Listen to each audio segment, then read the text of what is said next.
안녕하십니까. 저널리즘 토크쇼 제이입니다. 오늘 함께 하실 분들 소개해드립니다. 먼저 저널리즘 전문가죠. 정준희 교수입니다. 안녕하세요. 정준입니다. 팟캐스트 황태자 최욱 씨 함께합니다. 네, 오늘 주제 때문에 패널들 간에 다툼이 조금 있어가지고 이 자리가 무척 불편한 최욱입니다. 안톤 숄츠 기자도 함께합니다. 안녕하세요. 민주언론시민연합의 김원경 사무처장님 나와주셨습니다. 어서 오십시오. 언론 권력을 감시하는 시민단체 민원연에서 일하는 김원경입니다. 네, 오늘 저널리즘 토크쇼 제이에서는 지난 9일이었죠. 문재인 대통령과의 KBS 특별대담 대통령에게 묻는다를 둘러싼 논란에 대해서 집중적으로 다뤄보는 시간 가져보겠습니다. 이 방송은 KBS 1TV, 마이케이, 푹, 유튜브 그리고 페이스북을 통해서도 만나실 수 있습니다. 문재인 대통령의 취임 2주년을 맞아서 지난 9일 오후 8시 30분부터 KBS 특별대담 대통령에게 묻는다 90여 분간 청와대 상춘제에서 진행된 방송을 KBS 1TV를 통해서 내보내드렸습니다. 취임 후 2년 만에 처음으로 국내 언론과의 갖는 인터뷰라서 세간의 관심이 무척 집중이 됐었는데요. 그런데 방송 논란의 중심에 선 것은 문재인 대통령이 아니라 방송을 진행한 KBS 기자였습니다. 방송 직후 포털 사이트에 기자 이름이 이틀간 실시간 검색어 1위에 올랐고요. SNS와 온라인 커뮤니티상에는 진행자에 관한 글들이 넘쳐 흘렀습니다. 저널리즘 토크쇼 제이, 오늘은 이 진행자 논란만 남은 KBS 대통령 특별대담 무엇이 문제였는지 짚어보는 시간 가져보겠습니다. 7일이 좀 지나긴 했지만 방송 어떻게 보셨는지 의견부터 듣고 가볼까요? 네, 근데 뭐 지금쯤은 다들 각자 판단이 있지 않겠습니까? 크게 보면은 한쪽에서는 무례했다고 보고 한쪽에서는 기자 정신이 빛났다 이렇게 극명하게 갈리는데, 근데 지금은 이 정파적으로 좀 치닫고 있는 것 같아요. 그래서 저는 기자, 대통령 이런 직위를 다 걷어내고 게스트와 진행자의 관점으로 평가를 좀 해보자면요. 네. 뭐 대담도 토크쇼니까요. 예. 일단은 좀 너무 재미가 없었던 것 같아요. 뭐 형식이나 분위기나 질문이나 뭐 제가 궁금했던 것들을 질문을 대신 해준다는 느낌도 받지 못했고요. 그리고 또 하나는 게스트가 뭔가 좀 대답을 하려고 하는데 그걸 자꾸만 이제 흐름을 끊는 그런 모습이 좀 불편하게 느껴졌던 것 같고, 그리고 게스트의 어떤 내밀한 부분, 날 것의 무엇인가를 나올 때 시청자들은 좀 통쾌하고 흥미롭지 않겠습니까? 근데 그런 거를 끌어내기에는 기술이 좀 많이 부족했던 것 아닌가 그런 생각을 해봅니다. 최욱 씨가 있으면 어땠을까요? 아우, 빵빵 터지죠. 네. 괜히 물어봤네요. 웃다가 말씀을 못 하시는. 뭔가 그런 형식 파괴도 KBS가 도전해야죠. 다음번엔 꼭 좀 부탁드리겠습니다. KBS 끝나는 거지 뭐. 저는 솔직히 말씀드리면 당일 실시간으로 방송을 보지 못했고요. 자고 일어나서 아침에 뉴스를 봤는데 그 중요한 방송을 안 보시면 어떡합니까? 저는 안 봤습니다. 그날 너무 다른 일이 있어가지고 교육이 있어서. 근데 너무 이제 많은 분들이 그 글들을 이제 남겨주셨고, 그리고 출근하니까 이제 항의 비판의 목소리 그런 전화들도 많이 오고요. 여기저기에서 문의가 왔어요. 그래서 그때 이제 보게 된 것은 대부분이 사실 기자의 표정이 너무 언짢았다 보기에, 그리고 질문이 불쾌했다, 대통령의 말을 끊고 끼어들어서 불편했다, 이런 어떤 그 지적들이셨는데 대부분이 기자 개인에 대한 공격성 그런 말들이 많아가지고요. 저는 개인적으로는 기자가 대통령 앞에서 주눅들지 않고 잘 질문하는 것이 오히려 훌륭한 자질이라고 평소에 이제 생각을 했고, 우리가 이전 정권에서 너무 기자들이 이제 위축돼가지고 그 부적절한 행동을 뭐 받아쓰는 그런 식의 보도들만 했잖아요. 그래서 방송을 보지 않은 상태에서는 뭐 그렇게 그런 걸 가지고 그렇게까지 공격을 받나 그런 생각이 들었고요. 그리고 송현정 기자 개인에 대한 지적이 너무 많고 관련된 어부진 기사도 많고 가짜 뉴스도 있고 해서 처음에는 좀 약간 방어적으로 생각을 했어요. 그런데 방송을 실제로 이제 자세히 보고 나니까 약간 최욱 씨랑 비슷한 생각인데 방송이 너무 실망스럽더라고요. 일단은 대통령 2주년을 맞이해서 이렇게 하는 특별한 프로그램이었는데 그 시간이 너무 정말 재미없게 구성됐고요. 그리고 제가 생각하기에는 정말 대통령에게 듣고 싶은 큰 그림에 대한 이야기가 아니고 아주 지엽적인 그런 문제들을 당신 어떻게 생각해? 라는 식의 그런 질문들이 너무 많았어요. 질문이 그리고 너무 많아요. 그래서 정말 깊이 있는 내용을 듣기보다는 자신이 준비한 질문을 다 하고야 말겠다라는 듯한 그런 느낌이 들어서 저는 연출이 너무 부족했고 한마디로 KBS의 실력 없음이 드러났다라고 저는 생각을 했어요. 그래서 그 부분에 있어서는 분명히 실망스러웠다라고 생각합니다. 슐트 기자는 보셨어요? 저는 사실 라이브 못 봤는데요. 저는 그 시간 아직 독일에 있었는데요. 근데 한국에 돌아오자마자 이런 소식 좀 들었는데 저한테 제일 재밌는 게 이 인터뷰 내용보다 그 기자 그냥 태도에 대해서만 거의 얘기하는 것 같아요. 그래서 그거 되게 신기했는데 그 아까도 우리 들어봤던 것처럼 거의 2년 만에 이런 인터뷰가 드디어 생기는데 그래서 당연히 이 인터뷰 내용 되게 중요하다고 생각하고 뭐 문 대통령 미래에 어떻게 지금 이 나라 있는 문제가 어떻게 해결할 건지 뭐 이런 거에 대해서 많이 얘기하고 이런 뭐 미래에 대해서 이런 토픽 이런 문제에 대해서 해결 방법에 대해서 많이 논란 생긴다고 생각하는데 그보다 그 기자 송 기자의 태도에 대해서 뭐 그리고 뭐 독재주의자 불렀다 뭐 약간 이런 사실도 아니지만 근데 이런 논란 많이 생겼는데요. 그래서 조금 많이 아쉽다고 생각하고 왜냐하면 이런 기회도 유감스럽지만 자주 안 생기니까 문 대통령하고 이렇게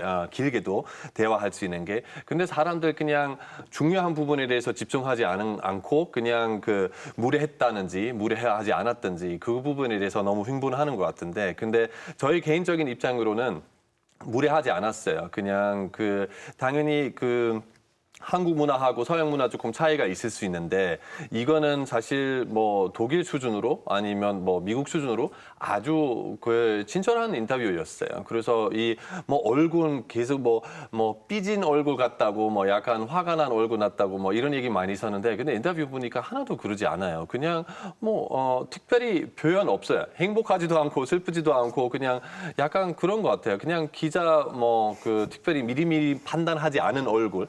약간 나한테 같아요. 그래서 저한테는 정말 송 기자는 아주 잘하셨다고 생각하고 뭐 조금 재미없다고 말할 수 있는데 그거는 뭐 꼭 기자님 잘못인지 뭐 문 대통령 잘못인지는 잘 모르지만 근데 그 먼저는 지금 여기 한국 사회에서는 이런 무례했던 행동에 대해서 이런 논란 보니까 이거는 혹시 그냥 한국 사회에서 아직도 이런 소통이나 뭐 대화에 대해서 그 이런 문화가 아직 조금 부족하지 않은가 그것 때문에 조금만 너무 대통령한테 친절하게 안 하면 바로 무례하다고 생각하는 게 근데 대통령도 그냥 정치가이라고 생각하거든요. 우리 독일 사람은 이거 무슨 신도 아니고 이거 그냥 사람들 그냥 투표했던 사람이고 그거 뿐이고 당연히 서로 친절하게 하는 게는 맞지만 근데 여기 이 정도 인터뷰하는 게 저한테는 별 문제 없습니다. 방송 내용에 집중하지 못하게 된 부분은 분명히 문제가 있었던 겁니다. 제작이나 네. 형식이나 아니면 뭐 진행 방식이나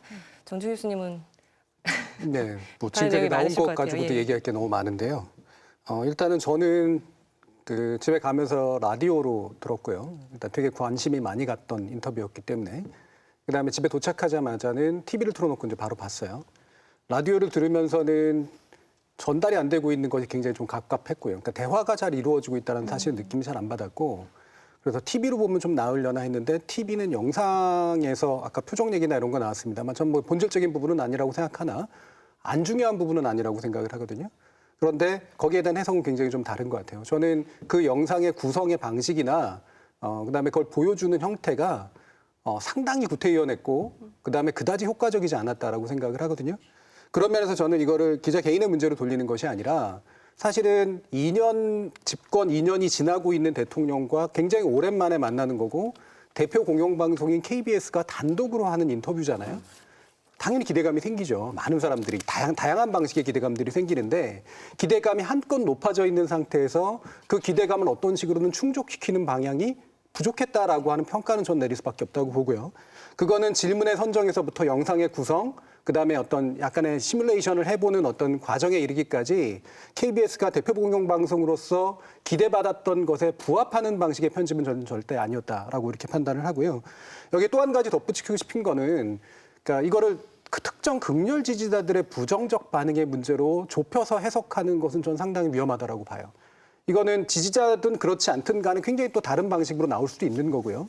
그다음에 왜 그런 반응을 보이는가를 궁금해야지 그런 반응이 옳으냐 그러냐의 문제라든가 왜 이렇게 이러는지 모르겠다라고 하게 되면 사실은 저는 문제가 꼬인다고 생각을 합니다.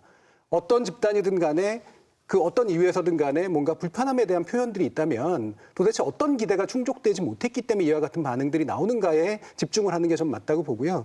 그런 면에서 이제 이후에 좀 논의를 해야 되지 않는가 싶습니다. 저한테 정말 제일 중요한 부분은 지금 사실 문 대통령 취임 이후는 지금 2년 다 됐는데 그래서 그때는 사실 지지율 되게 높았잖아요. 뭐 80% 이상, 84% 정도였는데 지금 뭐 47%까지 떨어졌는데 그래서 거의 50% 정도 떨어졌는데 그래서 당연히 이 사람들 어떤 불만이 있는 것 같아요. 아니면 지지율 이렇게 심하게 떨어지지 않은데 당연히 다른 대통령도 아마 비슷하게 떨어졌는데 그래도 그 중요한 부분은 지금 문 대통령 여러 가지 뭐 심각한 문제 있는데 뭐 미세먼지, 뭐 북한, 뭐 경제, 물보다 아마 경제인데요. 그래서 당연히 국민들 제일 많이 궁금했던 거 이런 문제 앞으로 어떻게 해결할 건지 그거는 제일 중요하지 않은가. 그래서 기자가 무례했든지 아니면 인터뷰 재미있었든지 재미없었던 게 이 재미가 여기는 맞는 단어인지 잘 모르겠어요. 그래서 내가 알고 싶었던 내용이 나오는지 안 나왔는지 그거는 제일 중요하다고 생각하고 이거는 꼭 재미있게 볼 필요성이 있는지 날 잘 모르겠어요. 여기서 재미라는 건 그거죠. 그렇죠. 내용에 네. 깊숙하게 우리가 빠져들 수 있게 만드는 그 방송 구성이나 뭐 네. 인터뷰 내용이 됐으면 네. 인터뷰 질문이 됐으면 그렇습니다. 그러면 그게 재밌다는 거죠. 제가 뭐 웃기지 않아서 예, 뭐라고 한 게 그런 아니라 차원이 그 아니죠. 차원의 재미를 말한 그러니까 거예요. 방송이 되게 불안하게 만드는 재미가 없다고 말하는 게 또 이렇게 단순히 흥미가 없다 이런 게 아니고요. 뭐 자꾸 삐그덕거리니까 굉장히 보는 게 불안하고 불편하게 자꾸 되더라고요. 다시 받는 생방송이 아님에도 저는 녹음한 걸 나중에 봤잖아요. 생방송으로 보신 분들은 더 그런 느낌이 들었을 것 같아요. 시간은 정해져 있는데 이게 어떻게 마무리가 될 것인가. 그리고 계속 끼어들면서 말을 중간에 끊고 뭐 이렇게 하면서 계속 이런 식으로 진행되는 것에 대한 어떤 그 불안함이 저는 국민들에게 많은 분들에게 전해졌을 거라고 생각을 하고요. 저는 기본적으로 질문이 처음에 질문을 볼 때 이런 생각을 했어요. 그러니까 송현정 기자가 시작할 때 이렇게 말하거든요. 오늘 이 프로그램을 보시는 분들은 문재인 대통령 지지한 분도 있고 이제 선택하지 않은 분들도 있고 그때는 반대했지만 지금 지켜보자 하는 분들도 있고 다양한 마음으로 여기에 이제 이걸 보실 것이다. 그래서 나는 오늘 이걸 바라보는 다양한 시선을 담은 질문을 던지겠다라고 분명히 그렇게 이야기를 했어요. 저는 그래서 심지어는 독재자라는 그 말이 나올 때에도 지금부터 다양한 시선을 던지니까 자유한국당이나 보수 쪽의 시선으로 질문도 하고 또는 더 진보적인 부분의 질문도 하고 소수자들이 고민하는 부분에 대한 질문도 하고 뭐 다 소상공인 질문도 하고 이렇게 다양한 그 입장을 저는 질문을 할 줄 알았어요. 그런데 대부분의 질문들이 보수 그리고 뭐 자유한국당 쪽에서 문제 제기하는 내용들, 그러니까 질문의 주제와 질문의 내용 전체적으로 다 그쪽에서 나오는 이야기들 위주로 프레임이 짜져 있는 거예요. 그래서 저는 이 질문의 내용 자체가 국민들이 불편한 건 단순히 태도였다고 생각하지 않거든요. 질문 구성 자체가 왜 저런 질문을 해? 저 의도가 뭐야라고 생각될 정도로 일방적인 주제로 계속 나갔다라는 거죠. 그러니까 그런데 조중동에서 계속 문제 삼고 있는 프레임들, 그것에 대해서 대통령의 입장을 계속 묻는 그런 질문들이 주로 나왔어요. 근데 이제 기계적인 균형을 의식해서 그랬는지는 잘 모르겠지만은 예를 들면은 그렇게 독재자라는 이야기를 듣습니다. 그런 이야기를 했다면 반대로 촛불 대통령이라고 하는데 지금 적폐청산에 대한 요구가 이게 부족하다라는 국민의 목소리도 높습니다. 이 부분에 대해서는 앞으로 어떻게 생각하십니까? 어떻게 진행하실 생각이십니까? 이렇게 다른 질문도 던질 수 있잖아요. 그런데 그런 부분에 있어서는 거의 나오지 않았어요. 그러니까 대체적으로 모든 프레임이 마치 자유한국당 분이 나오셔서 질문을 하는 듯한 느낌의 그런 질문들이 그러니까 워딩이 정확하게 그렇다는 게 아니고 프레임이 그러했다라는 점에서 조금 정말 듣고 싶은 얘기가 아니고 방어해봐. 대통령 직접 한번 방어해봐. 지금 제1야당의 요구에 대해서 대통령 어떻게 방어하나 듣고 싶어. 이런 위주의 질문이 아니었나라는 아쉬움이 있었습니다. 저는 그 부분이 되게 중요한 지적이라고 보는데요. 아까 이제 숄츠 기자가 이제 지지율이 이제 하락하는 추세를 얘기를 했는데 집권 1년 차, 그러니까 집권 초기에 대다수의 우리나라 대통령들은 80% 이상 가요. 대통령의 초기 효과라는 게 있기 때문에 보통은 이제 집권 2, 3년 차를 지나면 기본적으로 절반 정도 수준으로 줄어드는 게 일반적으로 정상적입니다. 왜냐하면 당연히 의견들이 갈리니까요. 근데 현재 집권 2년 차에 이 정도의 지지를 유지하는 게 결코 낮은 수치가 아니거든요. 지금까지의 정치적인 어떤 것들로 봤을 때. 물론 반대로 굉장히 좀 적극적으로 반대하는 그런 부류가 기존에 비해서 높은 척도 있다라고 하는 그런 측면들이 있습니다. 근데 이 지지율로 얘기한다기보다는 이 지지율의 퍼센티지라도 반영한 어떤 질문의 구성 방식이었느냐라는 거예요. 그게 이제 바로 처장님이 얘기하시는 것하고 연관이 돼 있는데 왜 이 집권 2년 차에 지금 불려나온 대통령이라고 하는 게 예를 들면 세월호 사건이나 무슨 예전에 천안함 사건이나 뭐 이런 뭔가 의혹이 제기되는 사건에 대한 해명을 하기 위해서 불러나온 사람처럼 추궁되는 방식으로 질문하는 것이 2년 차의 어떤 것에 대한 대담의 핵심 내용이어야 되는가. 이 부분에서 사람들이 상당히 뜨악함을 느낄 수밖에 없는 그런 측면들이 있는 거죠. 또 한 가지가 바로 입장인데 그 입장이라고 하는 것의 다양함이라고 하는 것은 결국은 말씀하신 것처럼 예를 들면 노동자와 뭐 예를 들면 기업가의 어떤 입장이라든가 좌파 내지 우파 입장이라든가 지역의 입장이라든가 되게 다양한 게 있을 수 있어요. 근데 이거를 국민이란 말로 뭉뚱그리려면 바로 그런 다양성이 보장이 돼야 되는데 이때 국민이 궁금하다라고 얘기하는 그 말의 그 국민이 누구였는가. 그러니까 그 국민 속에 포함되지 않은 것 같은 사람들이 기본적으로 불만을 느낄 수밖에 없는 상태가 온다라는 거죠. 너무 경솔. KBS가 준비한 대통령과의 대담 90여 분간 진행이 됐는데 질의응답의 의도와 맥락을 최대한 훼손하지 않는 선에서 저희가 방송 내용을 좀 요약해 봤습니다. 함께 보시고 이야기 나누도록 하겠습니다. 오늘 이 프로그램을 보시는 분들은 아마 2년 전 문재인 대통령을 지지하신 분들도 있을 것이고 또 반대하신 분들도 있을 겁니다. 가능한 이런 다양한 시선들을 담은 질문들을 드려보도록 하겠습니다. 한미 양국이 어떤 북한의 의도를 하늘 깨르는 것으로 보지는 않는다라는 취지로 해석을 하는 기류였습니다. 그런데 이런 어떤 그 도발에 대해서 단호한 규정을 하지 않아서 북한이 추가 도발성 행위를 한 것이다. 이런 시각도 있을 수 있을 것 같은데요. 일단 뭐 북한은 계획된 그런 행동으로 일단 보입니다. 자유한국당 입장에서 보면 청와대가 주도해서 여당이 끌어가는 것으로 해서 야당의 의견을 전혀 반영하지 않고 전국을 끌어가고 있다. 이런 판단을 하고 있는 것이고 그렇기 때문에 지금 대통령께 독재자라고 얘기를 하는 것 아니겠습니까? 그 독재자 들으셨을 때 어떤 느낌이셨습니까? 우선은 이제 패스트 트랙이라는 그 성격이 말하자면 다수 그 의식을 가진 측에서 독주하지 못하도록 하면서 최저임금 인상이 소득주도 성장의 단 하나의 정책은 아닙니다. 그런데 최저임금 인상을 하는 과정에서 생긴 논란 때문에 소득주도 성장 자체에 논란이 좀 생겨버린 국면이 됐습니다. 이 과정을 조금 더 다듬어 갔으면 하는 어떤 후회는 지금 좀 없으신지 먼저 여쭙겠습니다. 그렇습니다. 그 아쉬움이 많죠. 3월 말 현재의 상황들이 지금 일자리 상황판에 있습니다.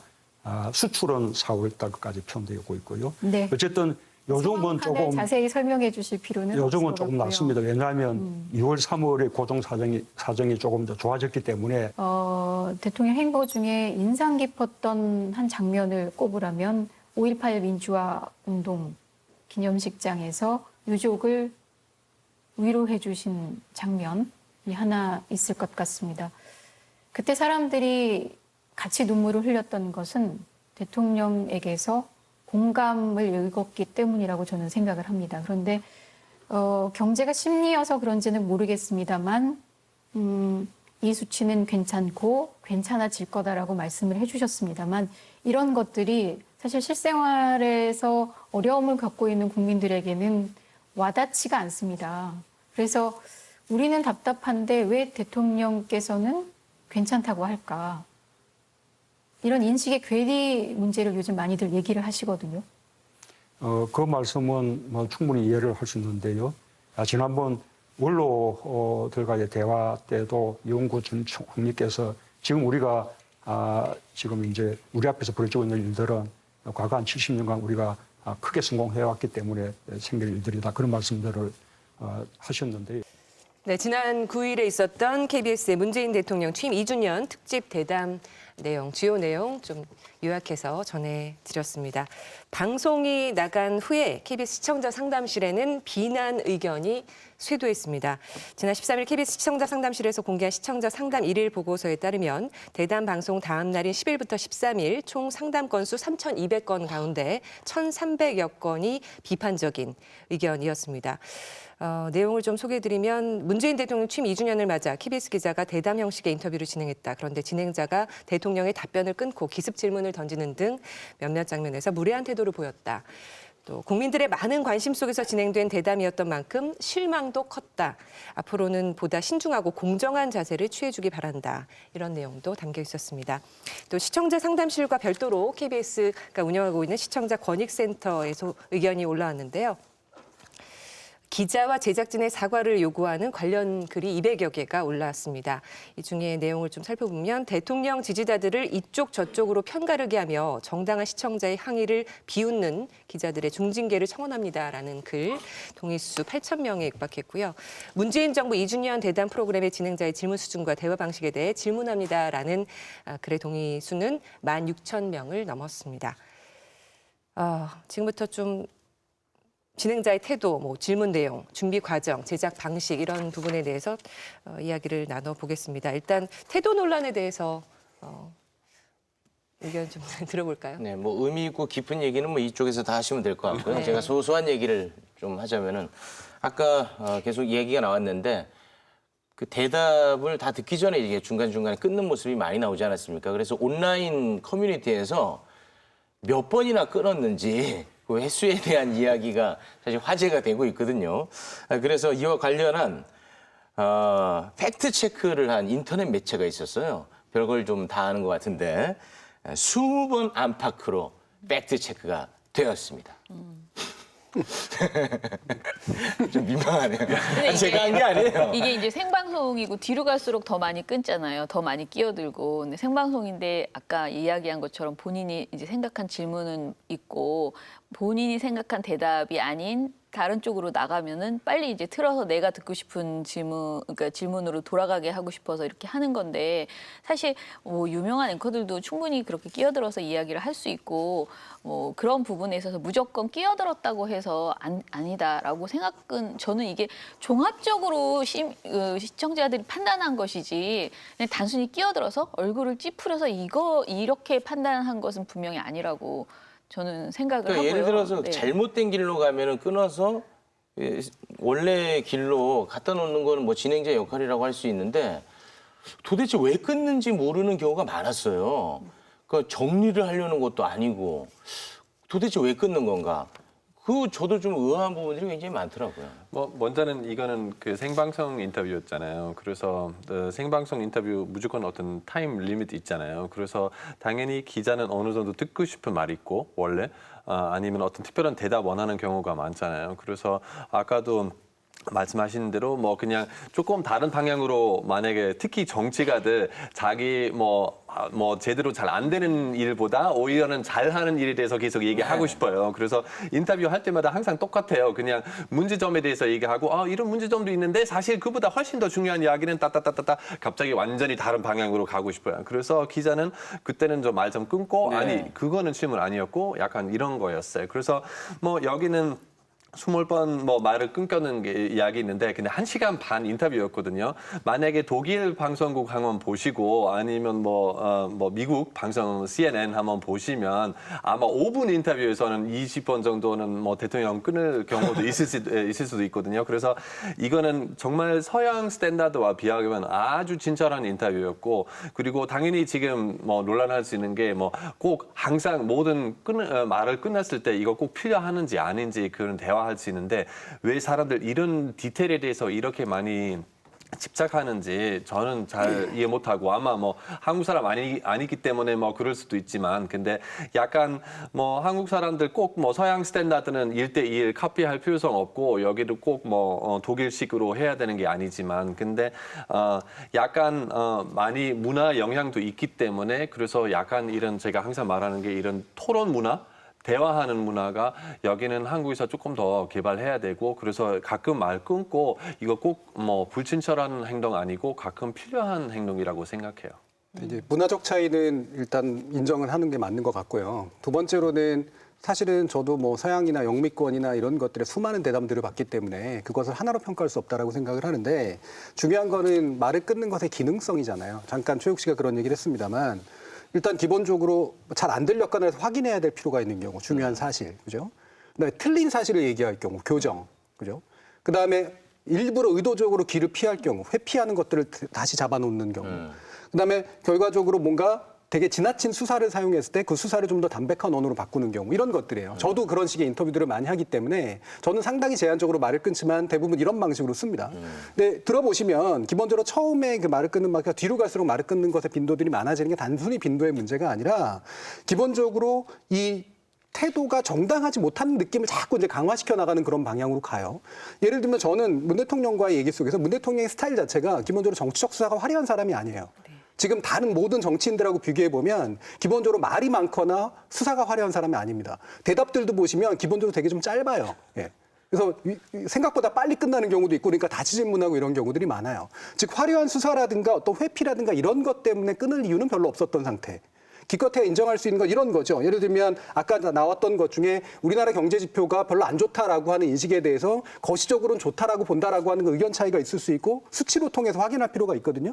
그런 경우에 일부 제한적으로 뭔가 약간의 논쟁이나 끊는 것들이 가능한 순간들이 있었지만 그거를 제외하고 나면 전체로 저는 펼쳐져 봤을 때 기본적으로 그렇게 효과적인 끊는 방식들은 아니었다라고 보고 그렇기 때문에 사람들이 결과를 이걸 태도의 문제로 자꾸 얘기를 하지만 전반적으로 느꼈을 때 뭔가 자꾸 이상한 데로 가고 있어. 왜 이렇게 효과적이지 않지? 라는 느낌 속으로 갔을 거라는 거죠.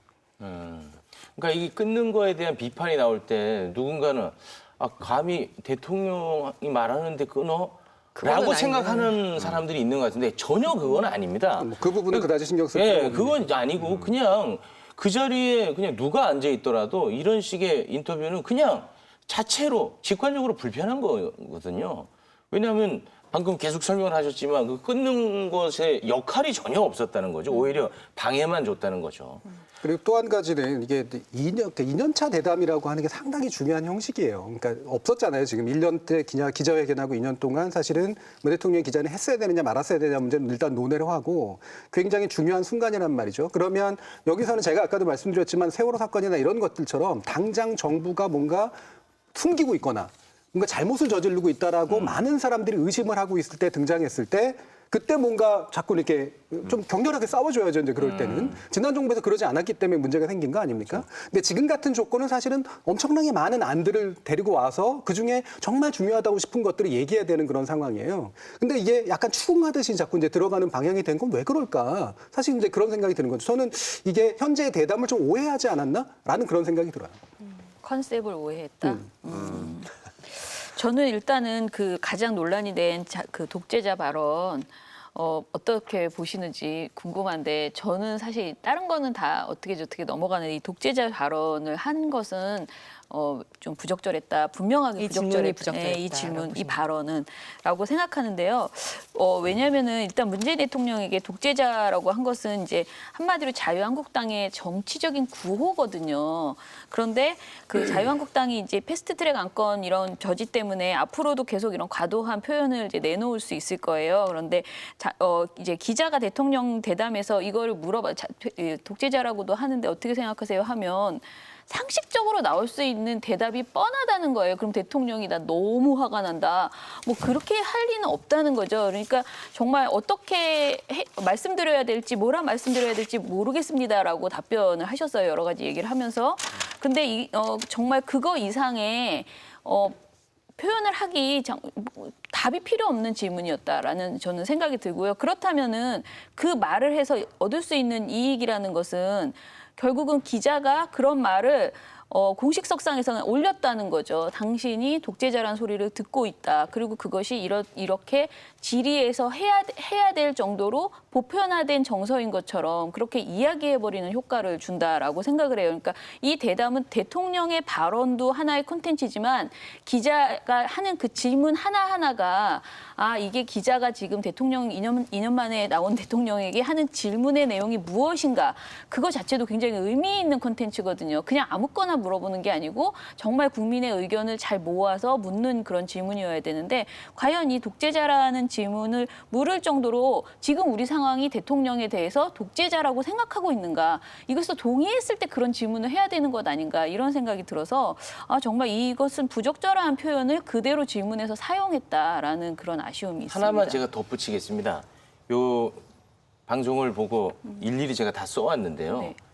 이 자유한국당 입장에서 보면 청와대가 주도해서 여당이 끌어가는 것으로 해서 야당의 의견을 전혀 반영하지 않고 전국을 끌어가고 있다 이런 판단을 하고 있는 것이고 여기까지는 자유한국당의 입장을 대신 전한 겁니다. 네네. 근데 그 다음은 그렇기 때문에 지금 대통령께 독재자라고 얘기하는 것 아니겠습니까? 이거는 질문자의 그거는 이제 말하다가 실수한 건 분명합니다. 네, 그건. 네. 예. 아니 어찌됐든 우리는 이제 뭐 실수인지 뭔지 네, 그렇죠. 그것까지는 알 수 없는 그럴 때 거죠. 울컥하는 그런 근데 감정이 이거는 생기는 거죠. 진행자의 판단과 의견이 들어간 질문이거든요.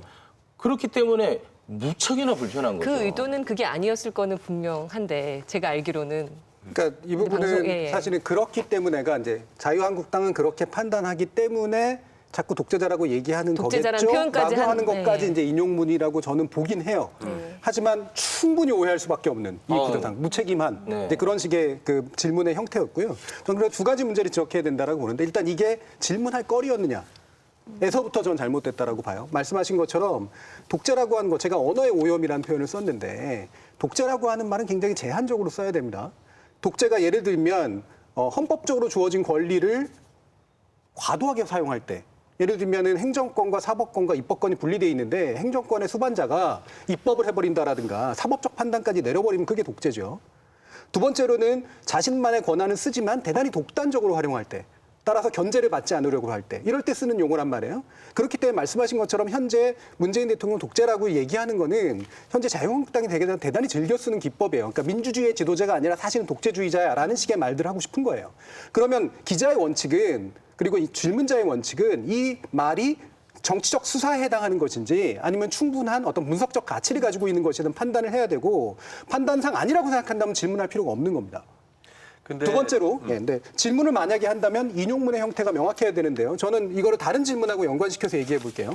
이게 그렇게만 나온 질문이 아니에요. 독재자라고 들으셨을 때 어떤 느낌이셨냐라고 하는 것도 쓸모없는 질문이지만 그다음에 그렇게 부르지만 만나셔야 될 상대라고 생각하나라는 질문이 이어져요. 그다음에 세 번째 질문에서는 선 적폐청사 후 협치를 하신다고 했는데 그러면 결국은 적폐청산이 먼저란 얘기입니까? 다시 한번 확인합니다. 이 세 가지 질문이 연결되는 이유가 뭘까요?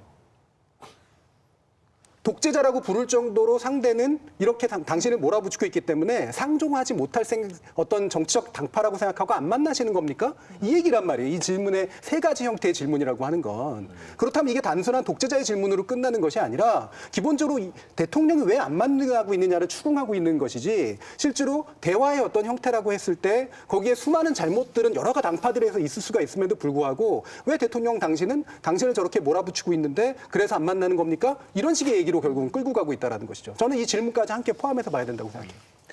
뭐 중요한 부분은 먼저는 이미 야당에서 이런 단어 사용하고 있잖아요. 그래서 이런 단어 이미 뭐 신문에서도 다른 미디어에서도 나왔기 때문에 이런 단어 여기 한번 질문 물어보는 게 맞다고 생각해요. 뭐 저도 이런 인터뷰 했으면 뭐 질문 자체는 내가 조금 다르게 물어봤는지 모르겠지만 근데 이 질문 이런 독재자 뭐에 대해서 한번 물어보는 게 어느 정도 맞다고 생각해요. 왜냐하면 지금 사실 아까 얘기했던 대로 이 단어 이미 나왔어요. 그래서 이거는 맞는지 안 맞는지 그 차이 있는지 사실 이거는 문 대통령한테 좋은 기회였다고도 생각해요. 왜 자기는 독재자 아닌지, 뭐가 독재자인지, 뭐가 대통령인지 다시 한번 잘 설명하는 기회도 있다고 생각하고. 근데 사실 특히 지금 패스트트랙 문제 때문에 이런 단어 많이 나오는 것 같아요. 그래서 그 단어 나온 것 자체가 잘못된 거잖아요. 근데 그거는 잘못인데 그래서 근데 나왔으니까 지금 그냥 무시하는 게 그냥 그거는 아니라고 생각해요. 그리고 두 번째는 그래서 먼저는 이 단어도 이렇게 중요한 인터뷰에서 그래서 특기는 아까 교수님 말씀대로 잘못 쓰는 단어인데 그리고 되게 위험한 단어인데 그래서 그거는 그냥 무시하면 안 된다고 생각하고 한번 나오는 게 맞다고 생각하고 근데 왜 이런 질문 물어보는지 당연히 뭐 우리는 뭐 정확하게는 지금 알 수 없지만 왜 이렇게 물어봤는지 근데 하나는 중요한 단어 얼마나 잘못 썼어도 그리고 중요한 단어인데 두 번째는 가끔 기자들 뭐 누구랑 인터뷰하면 또 어떤 리액션 원하는 거죠.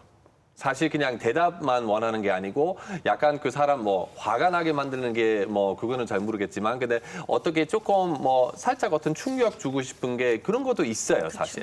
그래서 왜냐하면 충격 생기면 그 사람들 갑자기 딱 준비했던 말씀만 나오는 게 아니고 그때는 사실 마음속에 있는 말 나올 수 있어요. 그래서 약간 이런 목적이었는지 나는 좀 개인적으로 가끔 좀 생각하고 네, 있어요. 제가 한 말씀 드리겠습니다.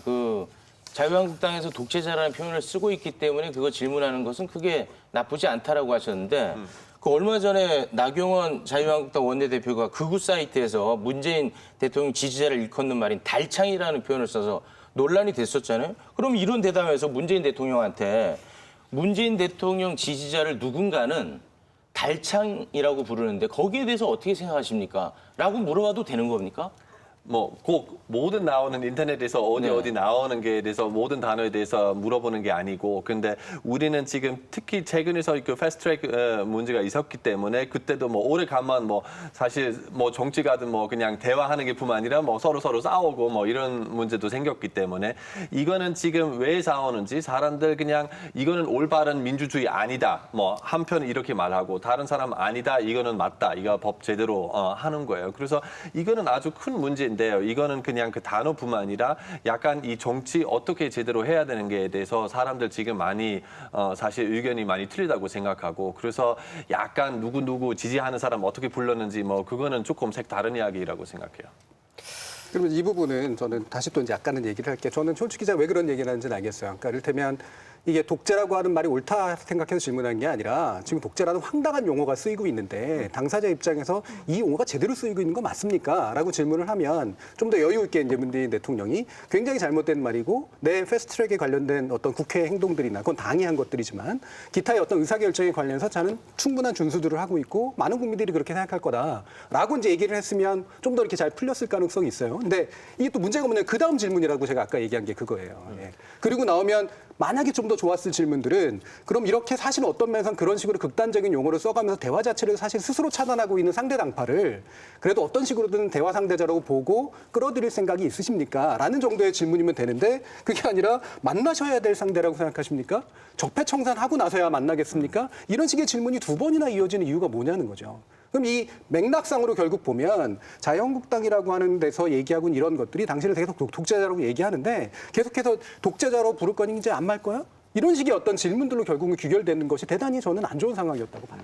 대통령과 인터뷰하는 방식을 두고 외신은 더 공격적이다 뭐 이런 얘기도 하고 오히려 더 정중하다 이런 의견도 있습니다. 지난해 비슷한 시기에 문재인 대통령이 영국 공영방송 BBC와도 인터뷰를 했었고 미국의 폭스뉴스와도 인터뷰를 가졌습니다. 당시 인터뷰는 어땠는지 질문 내용의 차이를 좀 느낄 수 있는지 화면 보고 또 이야기 나누겠습니다. During your discussions about denuclearization, has Kim Jong-un told you at any point what he's willing to do with his nuclear weapons? We think he has about 60 nuclear weapons. Has he told you what he's willing to do with his current nuclear arsenal? 북한은 완전한 비핵화를 약속을 했습니다. When it comes to your previous summits, you've been seen holding Kim Jong-un's hand, you've hugged. You're a former human rights lawyer. Does it not sit badly with you to hold the hand of the leader of a country with one of the worst human rights records in the world? 국제적으로 압박한다고 해서 그 인권 정진의 효과가 바로 생기는 것은 아닙니다. Which is your top priority, reunification or denuclearization? My priority is peace. Do you think that full verifiable denuclearization, the goal of January 2021, Do you trust Chairman Kim? If North Korea goes back on its promise, then we can put on these sanctions once again. They say that you've been clamping down on journalists and muzzling North Korean defectors. And your critics say that you're undermining free speech there and democratic norms. How do you respond to that? 예, 아마 Well, I can tell you that maybe out of the entire history of the Republic of Korea, the freedom of speech and the freedom of press have never been greater than this time. And 네, 문재인 대통령의 지난해 있었던 외신과의 인터뷰 내용, 영국 공영방송 BBC와 인터뷰, 그리고 미국의 보수 채널이죠, 폭스뉴스와의 인터뷰 내용을 봤습니다. 같은 주제지만 질문도 다르고 대답도 다르게 나옵니다. 네, 재밌는데요. 재밌죠. 근데 그 사실 그 BBC 러라 비카 인터뷰 사실 칭찬 많이 받았어요. 그때는 특히는 직접 러라 비카하고도 얘기해 보니까 왜 이렇게 많이 칭찬 받았냐. 그 지금 특히 최근 인터뷰 성 기자님 인터뷰 많이 비판 받았으니까. 근데 러라 비카 저한테 말씀했던 건 저는 인터뷰 시작하기 전에 막 인사도 하고 계속 웃으면서 사람들 많이 절 칭찬했나 봐요. 근데 그거는 제일 중요한 부분은 아니라고 생각하고 오히려 그 송 기자님보다 저희 질문 훨씬 더 날카로웠다고 생각했어요. 그래서 저도 사실 그렇게 생각해요. 왜냐하면 아까 우리는 계속 그 독재주의자 그런 얘기했는데, 근데 사실 독재주의자 비슷한 게 여기 나오잖아요. 인권 제대로 안 지키는 사람 손도 잡고 안고, 그거 무슨 느낌이었는가? 이거는 사실 되게 날카로운 질문인데 그냥 웃으면서 이렇게 물어보고, 그리고 문 대통령 여기 제대로 대답하는 게 아니고 그냥 살짝 피하고 우리 인권 위해서 제대로 노력해야 되고 북한 관계는 먼저 좋아져야 인권 좋아질 수 있는데, 그래서 이거는 다 그 중요한 부분이라고 생각하고 사람들 너무 이 모습에 대해서 너무 많이 집착하는 것 같아요. 그래서 러라 비카는 만약에 아는 사람이라면 되게 성격이 밝고 잘 웃고 그냥 이러는 사람이거든요. 그래서 성 기자님 약간 그런 스타일 아닌 것 같아요. 그래서 약간 사람들 외모 아니면 자주 웃는지 안 웃는지 그거에 대해서 너무 신경 쓰는 게 아닌가 좀 많이 생각했어요.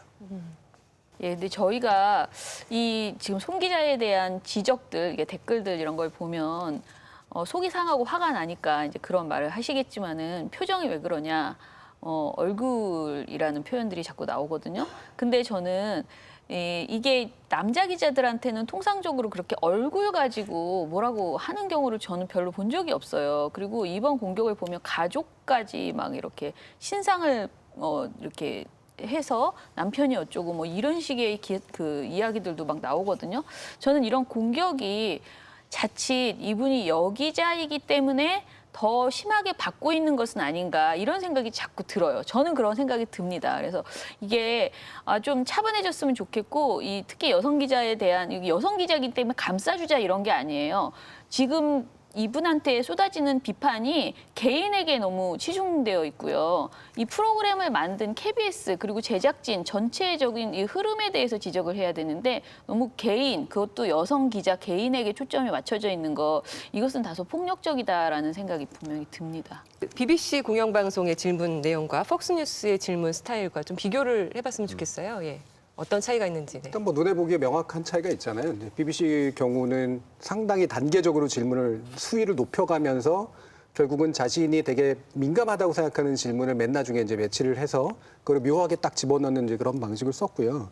폭스 같은 경우는 거의 직설적으로 그냥 양자택일을 하는 방식의 질문을 하죠. 질문의 근거도 사실은 가짜뉴스의 근거로 해서 얘기를 하고 있기 때문에 일단 폭스의 질문의 질은 굉장히 낮은 수준이다라고 하는 건 그냥 누가 봐도 되게 뻔한 것 같고요. 폭스뉴스의 원래 인터뷰 스타일이 좀 이렇습니다.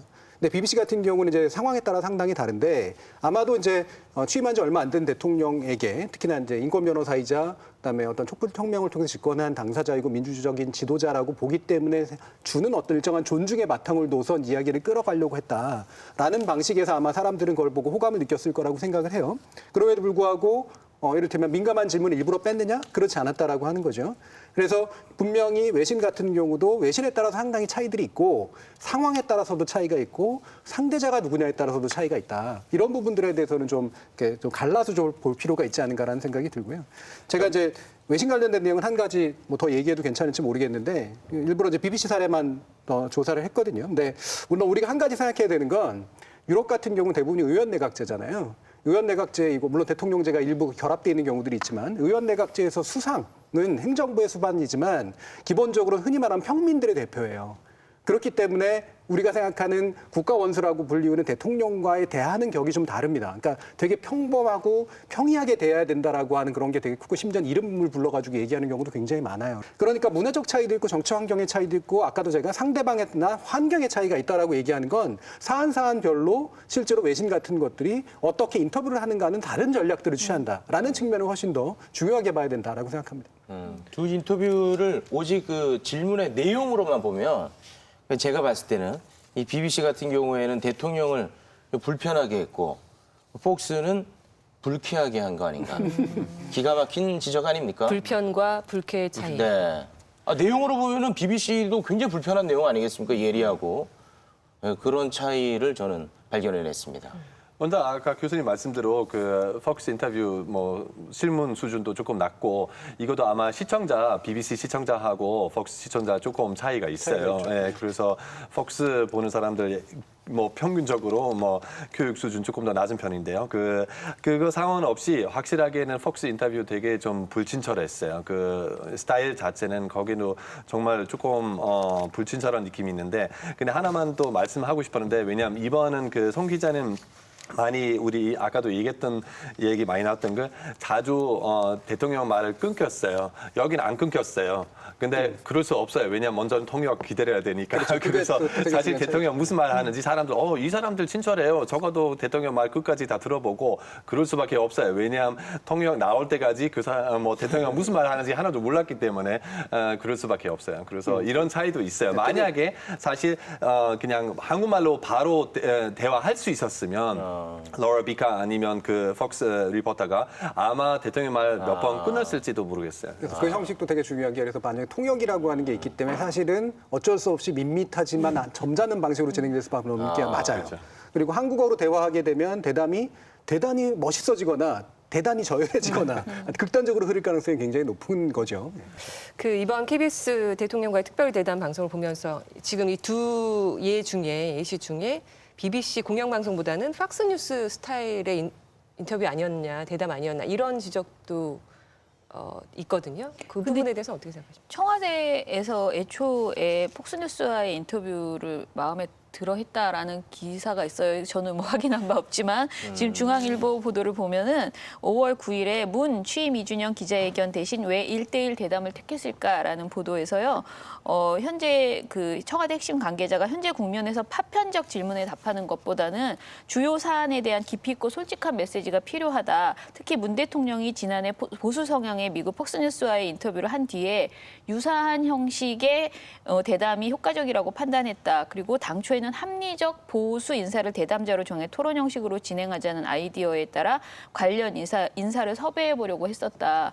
그런데 결국 지나치게 전문적인 토론보다는 국민의 눈높이에 맞는 현직 기자가 진행하는 방식이 효과적이라고 최종적으로 판단했다라고 하거든요. 그러니까 지금 이 구성 자체가 청와대에서 어찌됐든 생각했던 구성 아니었나. 근데 BBC도 1대1 대담이잖아요. 네. 예, 그거는 좀 그 폭스뉴스 스타일의 질문에 이제 문 대통령이 자신감을 얻었다 이런 직설적인 내용이었던 것 같은데요. 질문. 예, 뭐, 네, 뭐 그거는- 통일이냐 비핵화냐 아니 표하다 네네. 뭐 이런 식의 대답이 굉장히 괜찮았다고 느낀 점. 그 부분 해석을 잘해야 되는데요. 네. 애초부터 폭스를 선택했단 말이에요. 네. 왜냐하면 트럼프하고의 관계를 풀어야 되잖아요. 트럼프의 핵심 지지 세력은 공화당 세력이고 그다음에 핵심 지지 언론이 폭스란 말이에요. 그러니까 폭스하고 공화당 지지 세력을 설득하는 방식으로 해야 그래서 미국에서의 문제를 해결할 수 있다고 봤기 때문에 폭스를 일부러 만난 거고 소기의 성과를 그렇게 거뒀다라고 본 거지 폭스뉴스 방식의 인터뷰가 마음에 든다라고 해석할 수는 없다라는 거죠.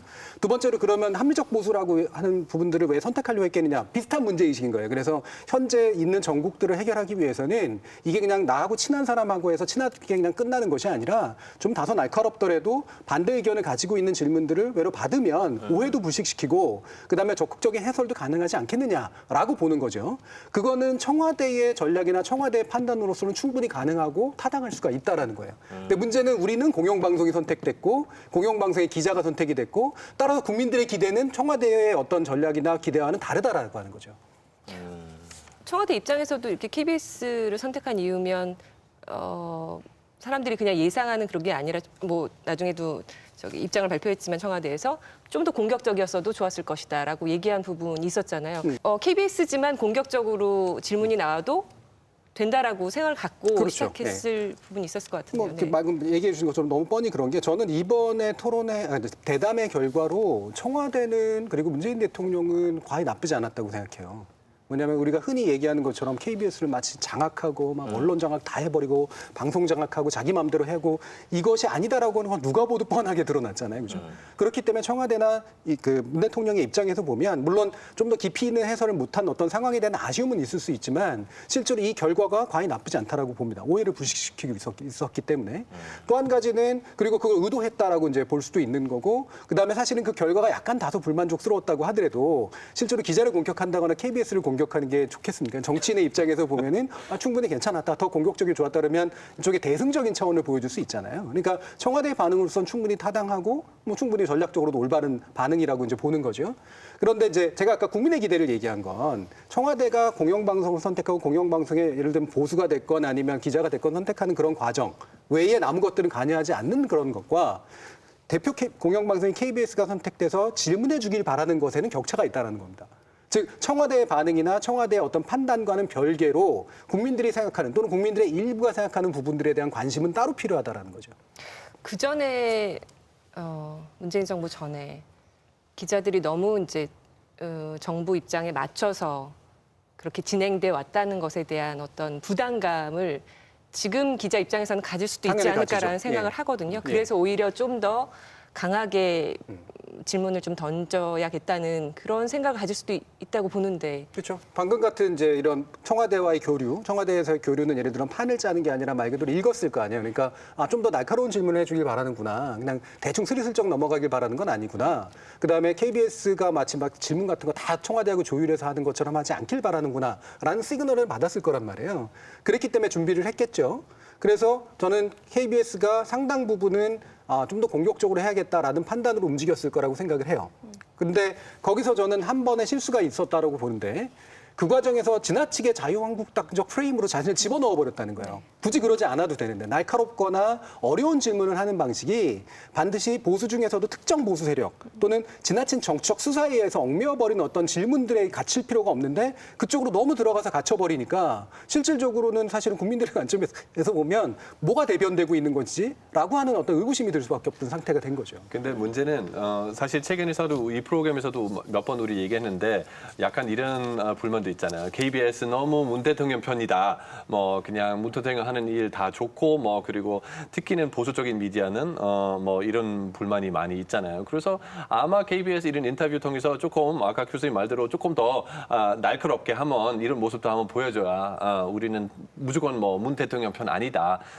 근데 제 생각에는 어떻게 했어도 이런 인터뷰 아마 불만이 있었다고 생각해요. 그래서 만약에 지금 우리 보는 만큼 그렇게 심각하게 나오는 게 잘 모르겠지만 근데 아마 훨씬 더 부드럽게 훨씬 더 친절하게 물어봤으면 아마 많은 사람들 역시 내가 생각했던 대로 뭐 문 대통령한테 그냥 딱 편한 질문만 던지고 뭐 그래서 아주 잘 해주는 거예요. 그래서 그런 불만이 있었는데 그래서 지금 조금 날카롭게 나가는 게 그리고 태도가 조금 있었다고 생각하는 게 그래서 그거에 대해서 불만하는 거예요. 제 생각에는 너무 사람들 너무 많이 기대했고 2년 지금 지났는데 근데 첫 인터뷰잖아요. 그래서 이거는 또 문제가 하나 됐다고 생각하고 사실 문 대통령 조금 더 자주 이런 인터뷰 했었으면 그리고 KBS뿐만 아니라 뭐 MBC 뭐 다른 방송국도 충분히 많은데 뭐 JTBC나 뭐 SBS나 이런 인터뷰 조금 더 자주 했었으면 아마 기대성 그렇게 높지 않고 그래서 이렇게 날카롭게 뭐 그냥 모든 단어 모든 뭐 기자 표정까지 집착하지 않았을까 좀 많이 생각하고 있습니다. 저는 그 부분에서 그래서 독배를 마신 거거든요. KBS는. 그러니까 굉장히 어려운 부담을 떠안은 거예요. 그러면 부담을 떠안은 만큼 그 부담에 값하는 어떤 시뮬레이션이 필요했다라고 판단을 해요. 아까 이제 다양성에 대해서 얘기를 해주셨는데 실제로 그거를 어떤 식으로는 논란이 될 수밖에 없다는 숄츠 기자의 지적이 맞아요. 현재 우리나라의 정치 환경에서 공영방송이 모든 부분들을 다 포괄하려면 기본적으로는 어느 쪽으로든 욕을 받고 공격을 받을 수밖에 없는 상황이다. 어차피 그런 상황이라면 차라리 질문의 어떤 방식이나 내용이나 이념적 성향이나 이런 것들이 다양했으면 그나마라도 여러 방식의 욕들이 중화가 될 수가 있는데 그게 아닌 방식으로 갔다는 거. 이게 이제 굉장히 중요한 실수라는 거죠. 근데 저는 자유한국당이 지금 예를 들어 KBS가 뭔가 예전보다 굉장히 불공정하다라고 주장하잖아요. 그래서 뭐 장악됐다 뭐 그런 이야기를 하는데 사실 또 반대 의견으로 KBS 보도가 너무 부족하다. 그렇죠. 국민에게 제대로 된 알 권리를 충족시키지 못하고 있다. 그러니까 이 KBS가 뭐 우리가 말하는 정상화라는 작업이 국민의 기대에 못 미친다라는 비판도 굉장히 많이 받고 있어요. 그렇기 때문에 그것에 대한 강박, 그러니까 저는 시간을 갖고 차분하게 계속 그 작업을 해나가야 된다는 것에 이제 KBS가 그걸 해나가야 되는 것에 대해서는 동의하지만은 욕을 먹지 않기 위해서 기계적으로 내가 이쪽 편도 들고 저쪽 편도 들고 이런 식의 일을 해서는 안 된다고 생각하거든요. 지금 현 단계는 그렇다고 보시는 거예요? 네, 저는 지금의 그 보도에 하는 것은 우리가 과거에 너무 정권에 장악되어 있었는데 지금 내가 장악되어 있지 않아라는 것을 보여주기 위해서 좀 과장되게 지금 행동했다라고 그렇죠. 저는 네. 생각이 드는 거예요. 그런데 많은 분들이 이제 저널리즘 토크쇼 J에서 이 방송을 이 아이템을 다뤄주기를 기대하면서 했던 말들 중에 가장 좀 마음이 아팠던 게 KBS는 왜 보도에서는 계속 실수를 하고 부족하게 하고 저널리즘 토크쇼 J에서 반성을 하느냐. 그게 아니고 그러니까 이렇게 투트랙으로 간다라고 지적을 하는 거예요. 시민들이. 그러니까 보도가 변해줬으면 좋겠다. 보도를 제대로 해달라. 방송을 제대로 해달라. 그리고 저널리즘 토크쇼 J가 계속 자사비평이 약하다, 많다 뭐 여러 가지 얘기들이 있지만 사실은 자사비평을 안 할 수 있을 정도로 KBS 보도국과 KBS의 어떤 그 프로그램들이 더 좋아지기를 바라는 그런 목소리가 있는데 그것과 별개로 지금 너무 기계적인 균형을 의식한 것이 아닌가 이런 생각이 저는 듭니다. 그러니까 기계적인 균형을 넘어서서요. 저는 이렇게 과잉 대표되는 목소리가 반드시 있어요. 어떤 정치 상황이든 간에. 과잉 대표된다라는 거 그것이 가지는 비례성에 맞춰서 반영된다라기보다 목소리가 굉장히 크거나 극단적이거나 이런 방식으로 하면 그것이 오히려 더 반영이 됩니다. 왜냐하면 온건한 것들은 신경 안 써도 되거든요. 대부분 온건한 쪽은 그렇게 욕을 안 하니까 욕을 되게 많이 하거나 극단적으로 얘기하는 것에 신경을 쓰게 돼요. 그럼 기울어지는 거죠. 그럼 균형이 아니라 사실은 기울어진 게 돼버리는 거예요. 그러면 그것이 학습되면 어떤 일들이 일어나느냐. 그런 소수의 사실은 그다지 다수가 아닌 목소리들이 일부러 더 극단화됩니다. 저는 지금의 정치정이 그렇게 가고 있다고 보거든요.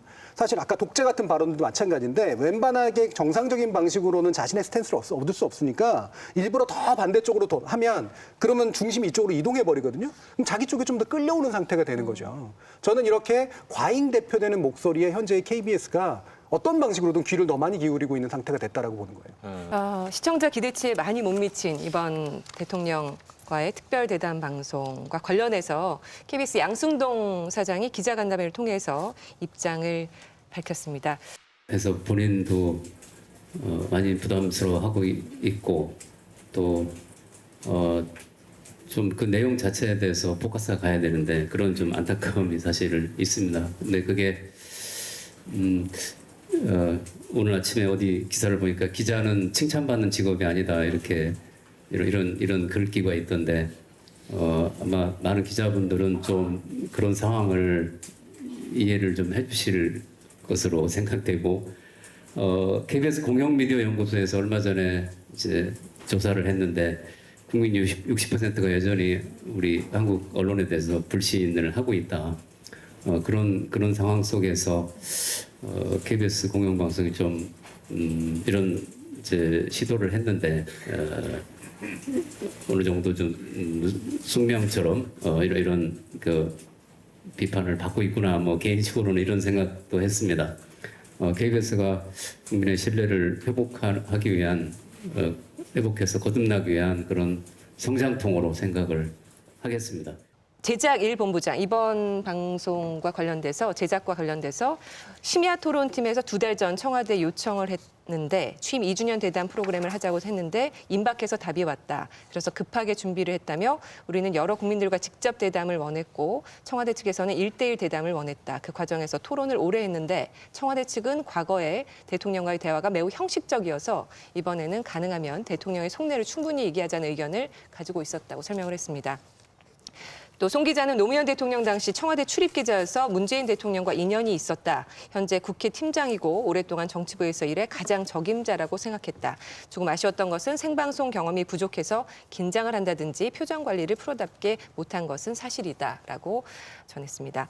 우리도 대담 내용은 최고였다고 하기는 어렵고 경험 부족, 준비 부족을 절감은 하지만 인터뷰어라는 역할이 주인공으로부터 많은 이야기, 솔직한 이야기를 끌어내는 것이라 그런 점에서 형편없었다고 하기는 어렵지 않나라고 생각한다. 덧붙였습니다. 논란들에 대해서는 안타깝게 생각하고 우리가 좀 더 준비를 했어야 하는데라는 아쉬움을 가지고 있다. 대담 내용에 대해서는 전혀 사전 조율이 없었다. 생중계를 하기 전에 타사들에게 자막을 쳐야 하기 때문에 이야기의 흐름을 알 수 있는 한 장짜리 큐시트를 돌린 것이 전부였다. 양승도 사장은 송 기자가 청와대에서 대통령 만나서 직접 대화한 것은 이때가 처음이었다. 청와대에는 어떤 질문지도 주어지지 않았다.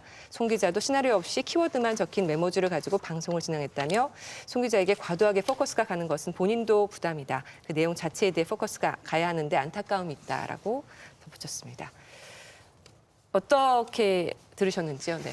일단 저는 개인적으로 양승동 사장이 우리 프로그램에 힘을 실어주기 위해서 우리 프로에서 그런 입장을 밝혔어야 된다. 그 점이 좀 아쉽고요. 그리고 KBS 하면은 대한민국에서 가장 큰 언론사인데 그리고 거기에서 대표 인물을 한 명 선수를 내보낸 상황인데 경험이 부족해서 그랬다. 뭐 긴장해서 그랬다. 이런 표현하는 거는 송 기자가 이 내부에서 굉장히 신망이 높은 기자임에는 분명합니다. 예, 네. 그래서 아마 아니, 그러니까 저는 뭐 예. 송현정 기자에 대해서 얘기하고 싶은 게 아니라 KBS를 얘기하고 싶은 거예요. KBS. 거기에서 대표 선수를 뽑은 거 아니겠습니까? 그런데 그 와중에 경험 부족 이런 단어를 쓰는 거는 사실 그냥 시청자 한 사람으로서 약간 좀 아쉽네요. 저는 동료 집단에 의한 평가라 그러잖아요. 동료이기도 하고 동류죠. 같은 직업 집단에 의한 평가가 필요할 때가 있어요. 왜냐하면 의사라든가 변호사라든가 이렇게 뭔가 대단히 전문적인 영역, 물리학자라든가 이런 경우처럼 이거를 대중들이 보고선 진리를 가르는 게 아니라 대중들이 보고 생명과 그렇지 않은 걸 가르는 게 아니라 실제로는 그들 전문 집단에 의해서만 판단될 수밖에 없는 영역이라는 게 있고 그럴 경우는 그 동료 집단의 평가가 제일 중요합니다. 근데 지금 문제는 이 방송이라는 그 대담이라는 게 그렇게 전문적이냐라는 거예요. 그렇게까지 엄청나게 이들만 할 수 있는 일이라는 건 아니라는 거죠. 그거는 대중들의 평가가 충분히 있을 수 있는 겁니다. 그러면 왜 동료 집단의 평가와 대중들의 평가가 갈릴까? 이 부분에 집중을 해야 돼요. 물론 동료 집단의 평가는 약간은 어느 정도는 뭐 잘했는데 약간 아쉬움이 있다 정도로 대체로 모아지고요. 대중들의 평가는 정파에 따라 달라지기도 하지만 뭐 지지구도에 따라 달라지기도 하지만 적어도 보면 만족스럽지 않았다는 쪽과 그렇지 않은 쪽으로 좀 갈리고 있어요. 그러면 대중들의 평가가 왜 갈리고 왜 불만의 정도가 높은가? 그다음에 이 동료 집단의 평가가 어떤 차이가 있는가라는 부분에 일단은 집중할 필요가 있습니다. 저는 그 인식의 간극은 나중에 좀 얘기하더라도요. 그런 면에서 KBS가 저는 동료 집단의 평가가 잘못됐다라고 보는 것, 적어도 시대에 맞지 않다라고 보는 건 과거보다 잘했다라고 평가할 수 있는 시기는 제가 볼 때는 이명박 박근혜 대통령 시절에 언론 자유가 많이 억압되고 그냥 말 그대로 그냥 홍보 방송을 할 수밖에 없었던 그런 시절 또는 정파적으로 지지만 했던 그런 시절에 비해서보단 나아요. 그나마라도 좀 비판적으로 할 수 있었으니까. 근데 우리가 당장 돌려보더라도 예전에 노무현 대통령은 손석희 씨의 대담의 수준만으로 보더라도 그때보다 화면도 나아져야 되고 질문의 질도 나아져야 되고 공영방송에서 더 책임 있는 모습도 보여줘야 되는데 그거보다 나아졌냐라는 질문을 대중들이 한다라는 거죠. 전 여기서 이미 갈리고 있다고 봐요. 네, 물론 지금처럼 뭐 더 들어가는 질문을 하지는 못했습니다만 그때만 해도 각 그 뭐 정치, 경제, 사회 이런 부서들이 뭐 질문들을 취합하고 의논하고 추려서 워딩 하나하나가 굉장히 중요하기 때문에 그런 게 굉장히 신경을 썼던 기억을 갖고 있습니다. 저는 방송을 보면서 그 부분이 잘 이루어졌는지 안 이루어졌는지가 굉장히 직원 입장에서는 의아했던 부분입니다. 이 협업들이 제대로 이루어졌는지 혼자 이 90분을 그 기자 한 명 진행자한테 부담을 다 주어준 건 아닌지에 대한 근데 생각이 많이 지금 들었거든요. 답변을 들어보면은 거의 개인이 많이 하신 것으로 보이고 특히 그 워딩이나 이런 것들은 개인의 책임, 그러니까 키워드만 적어서 본인이 진행하셨다고 하는 거잖아요. 근데 말씀하신 것처럼 그렇게 부담스러운 작업을 하기에는 이 인터뷰 경력은 없는 분, 그러니까 취재로서 기자로서의 취재 경력은 있지만 그런 분이 하다 보니까 인상을 쓴다기보다는 부담이 되니까 얘기를 들으면서도 이게 얼굴이 굳어지는 것이 아니었나. 근데 왜 그렇게 떨떠름한 표정을 짓느냐, 뭐 이런 식으로 이제 반응이 오고 그래서 정말 본인에게도 이게 보통 힘든 일은 아니었겠구나라는 생각도 저는 들어요. 그래서 전반적으로 이번 이 방송에 대한 책임은 제작진 전체에게 가야지 된다라고 생각합니다. 네, 그래서 많은 분들도 댓글을 그렇게 달아요. 단지 송현정 기자의 개인에 대한 공격이 아니라 이건 KBS의 태도의 문제다. 그리고 KBS의 준비 정도의 문제다라고 얘기하시고 저는 그게 맞다라고 보고요. 이를테면 영상 부분에 대해서 얘기한 표정이 있잖아요.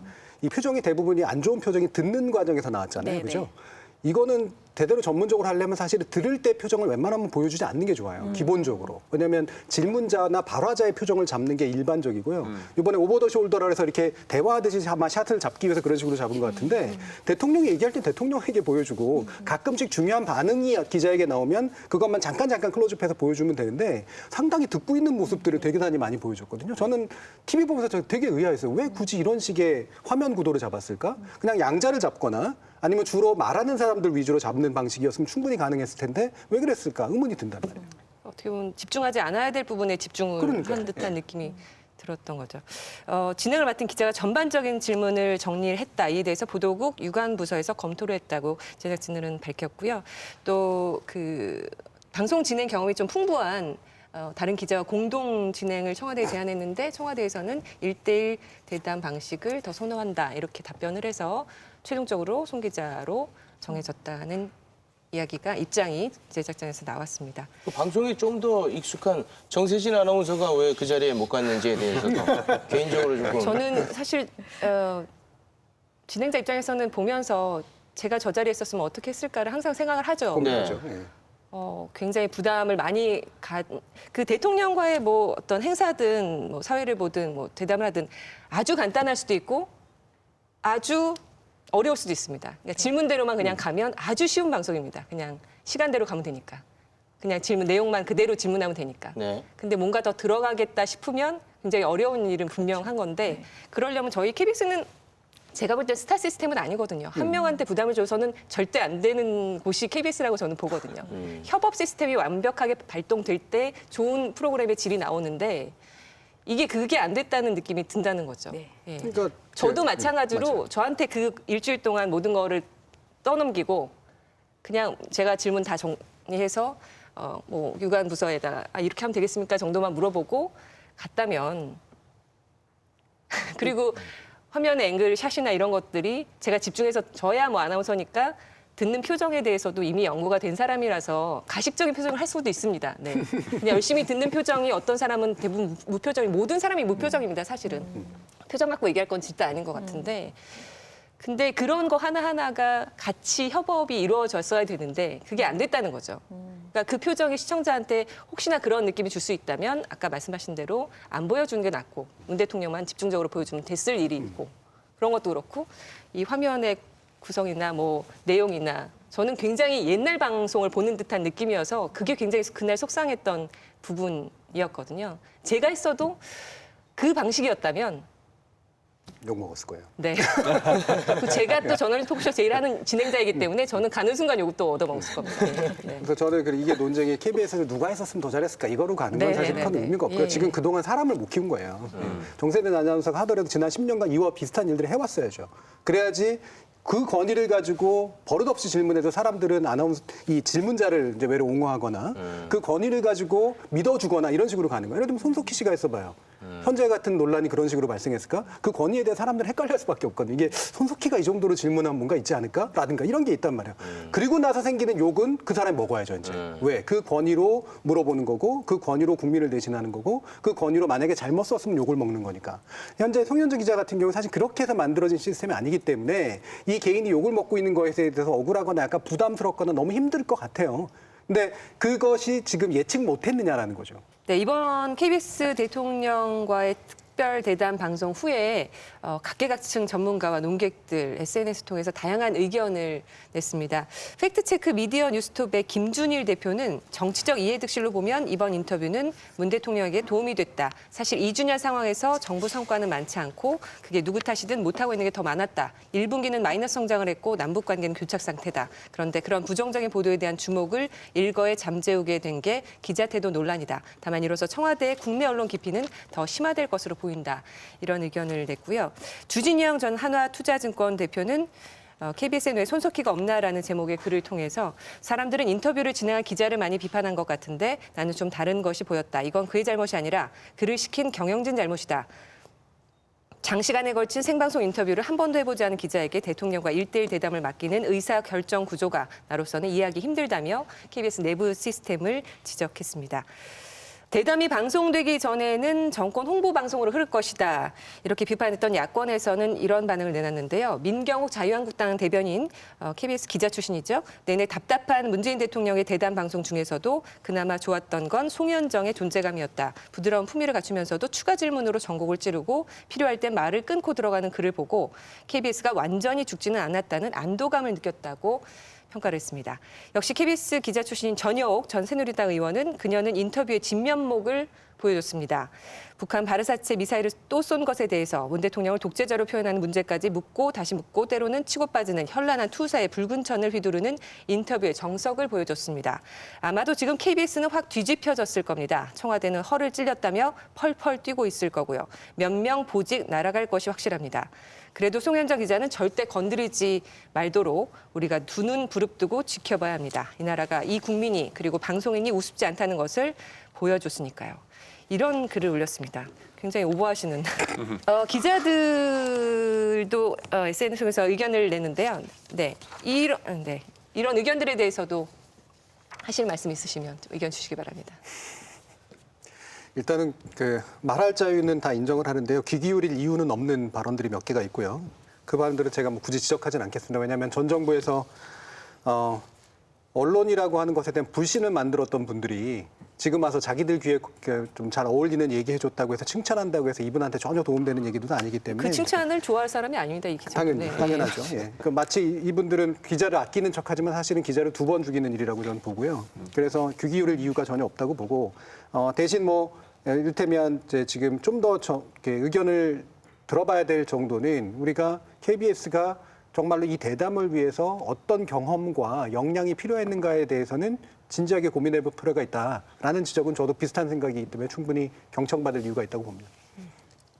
아니 그러니까 그 대통령을 괴롭히고 불쾌하게 한다고 해가지고 기자 정신이 빛나고 그런 건 아니지 않습니까? 그럼 말 끊는다고 정말 그 최고의 기자다라는 식의 이런 칭찬은 저로서는 도저히 받아들이기가 어려운. 저희가 언론학자들한테도 저는 토크쇼에서 직접 의견들을 좀 물어봤는데요. 대담은 우리나라에서 많이 이루어지지 않는 방식이다. TV 토론처럼 형식과 내용이 분명히 있어야 한다. 이런 의견도 있었고 대담에서 대중들이 강하게 반응을 보이는 것은 언론에 대한 불신이 바탕에 있기 때문이다. 과거 정부에서는 기자들의 모습을 기억하는 대중들이 자유롭고 새로워진 분위기인 현 정부에서 기자들이 하는 모습과 이제 비교를 하기 때문에 이런 강한 반응이 나온다는 거. 그리고 기자는 기자로서 물어볼 걸 물어봤고 대통령도 대답할 걸 대답했다. 그러나 형식적인 면에서 여유나 유머가 없었다. 이런 지적도 있었습니다. 또 기자로서 사전에 준비된 질문과 예상되는 답변에 대한 인지가 부족했던 것도 사실인 것 같다. 인상을 썼다느니 굳이 논의되지 않아도 되는 의제들까지 부각돼서 논의되는 게 아쉬웠다. 이런 의견도 주셨고요. 언론이 더 논란을 부추기는 경향도 있는 것 같다. 말 자르기만 있었던 것이 아니라 동의하는 제스처도 했고 독재자 표현도 질문의 맥락을 보면 본인의 생각이 아니라 그런 의견이 있다는 것을 전달했을 정도인데 그럼에도 불구하고 왜 논란이 되는지 전 정부와 비교해서 이번 정부에서는 왜 그러느냐에 대한 논란이 아닌가. 이런 논란을 위해서라도 KBS뿐만 아니라 언론과 정부 관계가 개선됐으면 한다. 이런 의견도 있었습니다. 또 KBS가 전문성이나 자질이 부족한 진행자를 섭외했다고 보지 않는다. 기자가 북한 미사일, 최저임금 등에 대한 필요한 질문을 했다.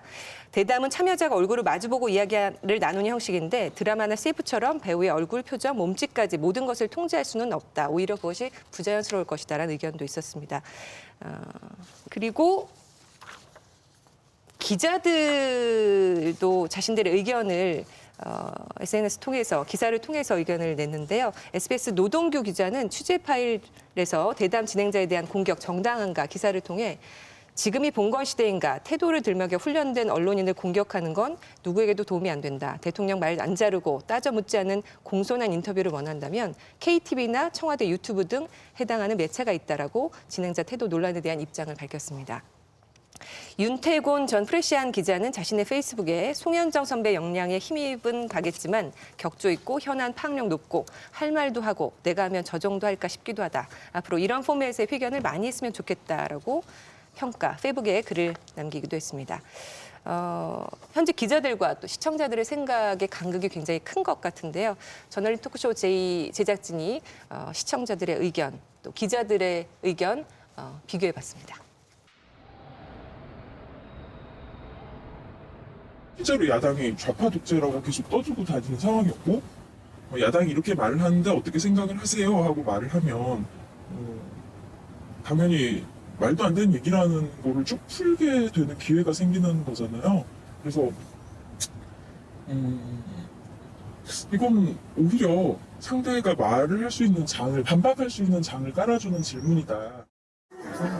기자를 하면서 질문에는 성향이 없다고 했었거든요. 그 지난 정권제를 적폐로 규정을 생각하셨어요.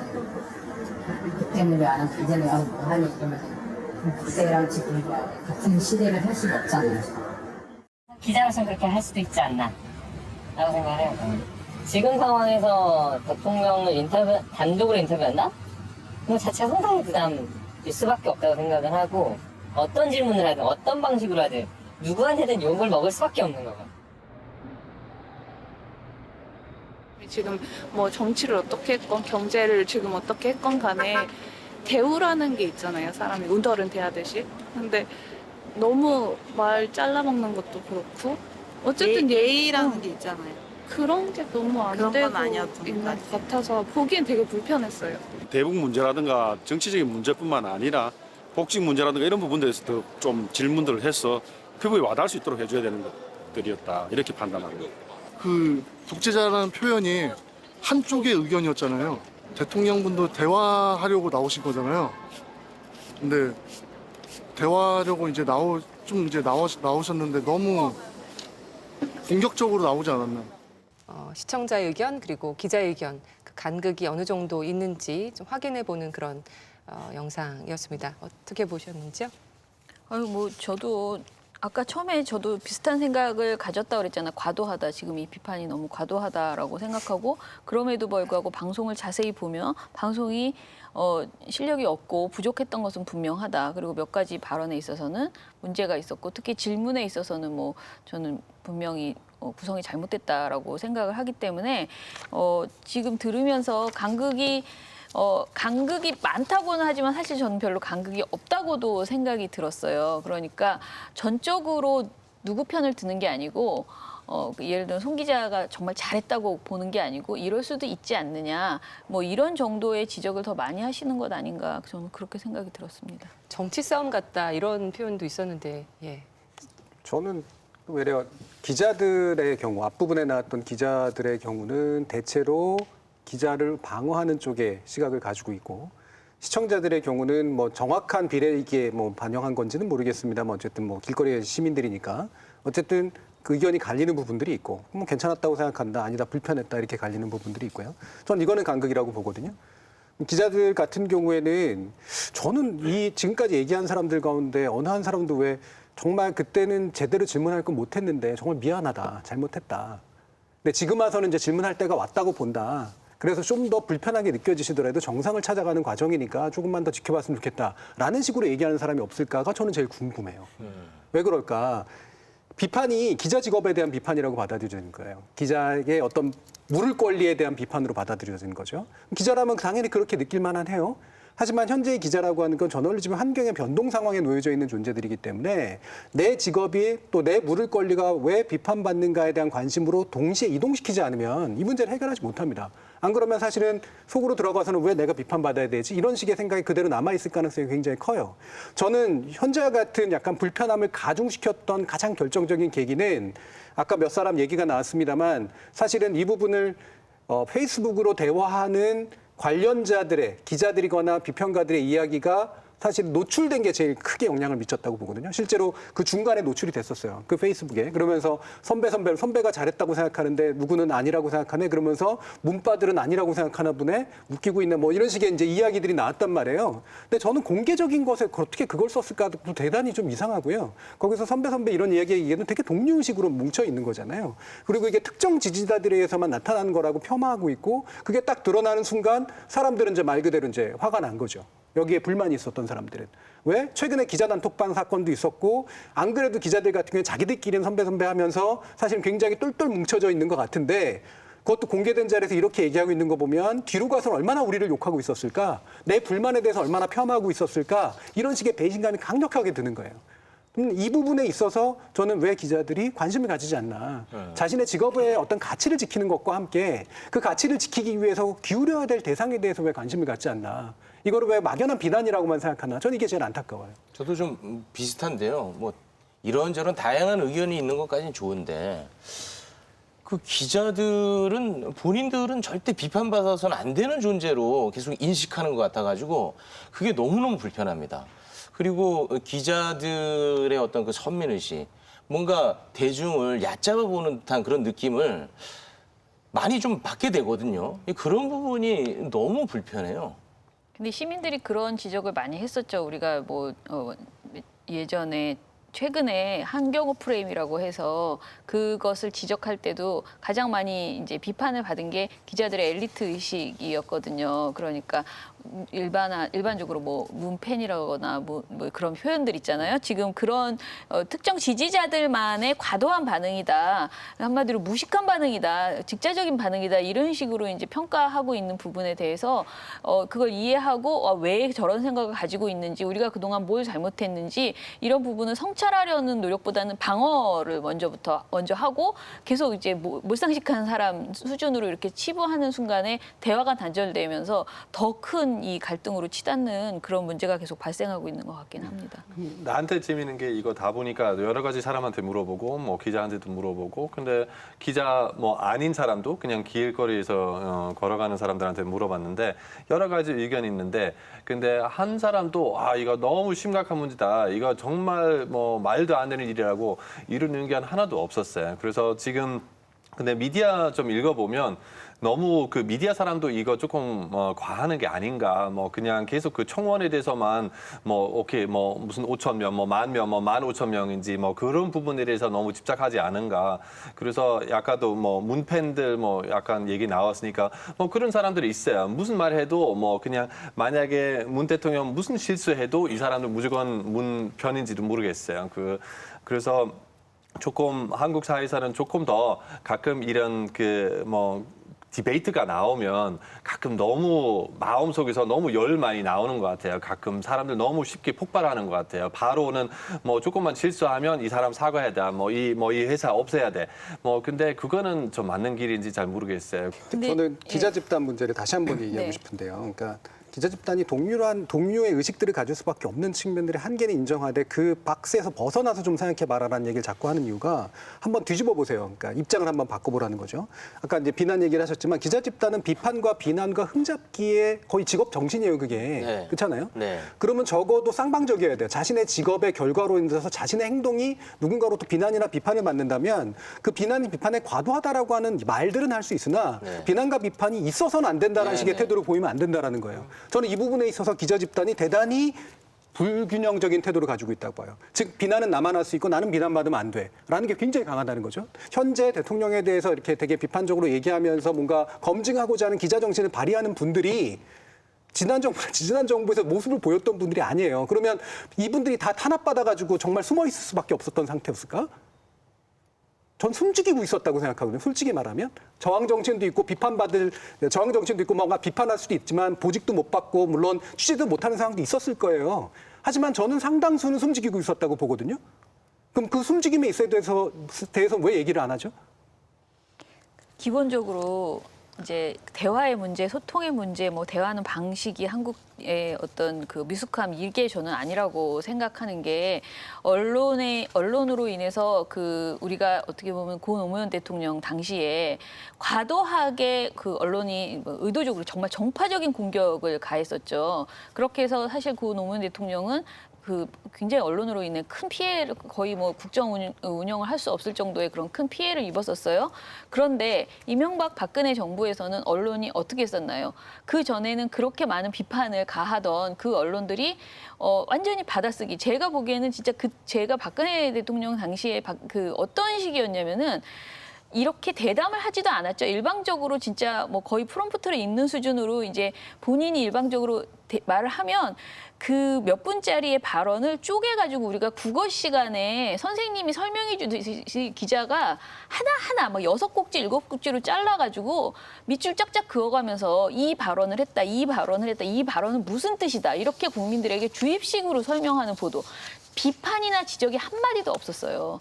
그런데 지금 이번에 이 방송은 정말 완전히 다른 거예요. 그러니까 국민들이 느끼기에는 이게 결이 너무 다른 거죠. 그래서 느끼는 그런 감정이 분명히 있다라고 생각을 하는데 그렇다면은 아까 말씀하신 것처럼 과거에 우리가 KBS가 또는 뭐 어느 방송사든지 간에 우리의 방송이 과거에 너무 정말 부끄러웠다라는 것을 제대로 반성하고 그런 토대에서 이 방송에 대해서 평가가 나와야 되는데 그 부분이 이제 결여돼 있으니까 더 분노가 생긴다라고 생각하고요. 이번에 이제 그럼 이번 대통령 대담에 대해서는 보도가 어땠느냐라고 이렇게 봤을 때 사실 예전에 비하면 보도가 그렇게 많지 않았어요. 예전에는 이런 것들이 이제 뭐 대통령이 뭐 하면은 뭐 굉장히 하루 종일 한 20분 내내 이 내용만 다루는 식으로 보도들이 이어졌었는데 이번 보도들은 방송사 같은 경우에 그렇게 뭐 막 정말 살라미 보도 하나하나 잘라가지고 무슨 의미다, 뭐 무슨 뜻이 있었다 이렇게 깊게 보도하지 않았습니다. 그리고 이번 이 논란에 대해서도 방송사의 경우에는 그닥 많이 기자태도 논란에 대해서 많이 보도하지 않았어요. SBS, JTBC, TV조선, MBN이 다루기는 했는데요. 굉장히 뭐 신랄하게 보도하고 이런 것은 사실 많지 않았습니다. 다만 TV조선의 보도가 굉장히 눈에 띄었는데요. TV조선은 이제 대통령 발언을 팩트체크하는 식의 이런 보도들을 한다거나 대통령이 이러저러한 말을 했는데 이것이 다르다라는 식으로 뭔가 이렇게 지적하는 그런 보도들을 내놨거든요. 과거에는 이런 보도가 전혀 없었다라는 것에 대해서 굉장히 비교되더라라는 것이고요. 방송의 신문의 경우에는 대담이 열린 다음 날부터 13일까지 5개 일간지의 보도량을 비교해 보면 조선일보가 20건, 중앙일보가 16건, 동아일보가 9건을 보도해요. 한겨레 10건, 경향신문 12건을 보도해서 조선일보가 가장 많은 관심을 보이고요. 조선일보도 마찬가지로 팩트체크성 보도. 대통령이 이런 발언했는데 이거 사실과 달라. 그런데 자세히 읽어보면 별로 다르지도 않아요. 그냥 말장난에 가까운 그런 내용들을 이렇게 보도를 하고 있거든요. 그리고 결정적인 것은 이 송현정 기자가 언급되거나 또는 진행 논란을 포함한 기사들이 조선일보 2건, 중앙일보 4건, 동아일보 1건, 경향신문 1건 이렇게 있었거든요. 그런데 이렇게 진행자의 태도 논란이나 대답 내용에 주목하는 이런 보도 태도가 사실은 우리가 지금까지 계속 얘기한 것처럼 문 대통령 지지자들이 하는 것이다, 과도한 표현이다라는 식의 그런 단정적인 그 표현들이 계속 나와요. 문팬이더거나 뭐 어떤 그런 분들의 로부터 지금 공격을 받고 있다, 이런 식으로 보도를 하는데 이것은 과도한 일반화의 오류다. 그러니까 단순히 문팬 몇 명만이 하고 있는 지적이 아니라는 것을 사실 근거도 없이 그렇게 얘기하는 건 아닌가 이런 생각이 들었습니다. 관련 기사를 좀 읽어드릴게요. 조선일보 지난 11일 대담 진행한 기자의 공격 퍼붓는 문팬 제목의 기사에서 문재인 대통령의 취임 2주년 기념 KBS 특집 대담에서 진행을 맡았던 KBS 기자가 12일 친문 성향 네티즌들의 집중 포화를 받았다. 각종 인터넷 커뮤니티에선 송 기자에 대한 인신 공격성 비난이 잇따랐다. 과격한 여론의 반응을 집중해서 실었습니다.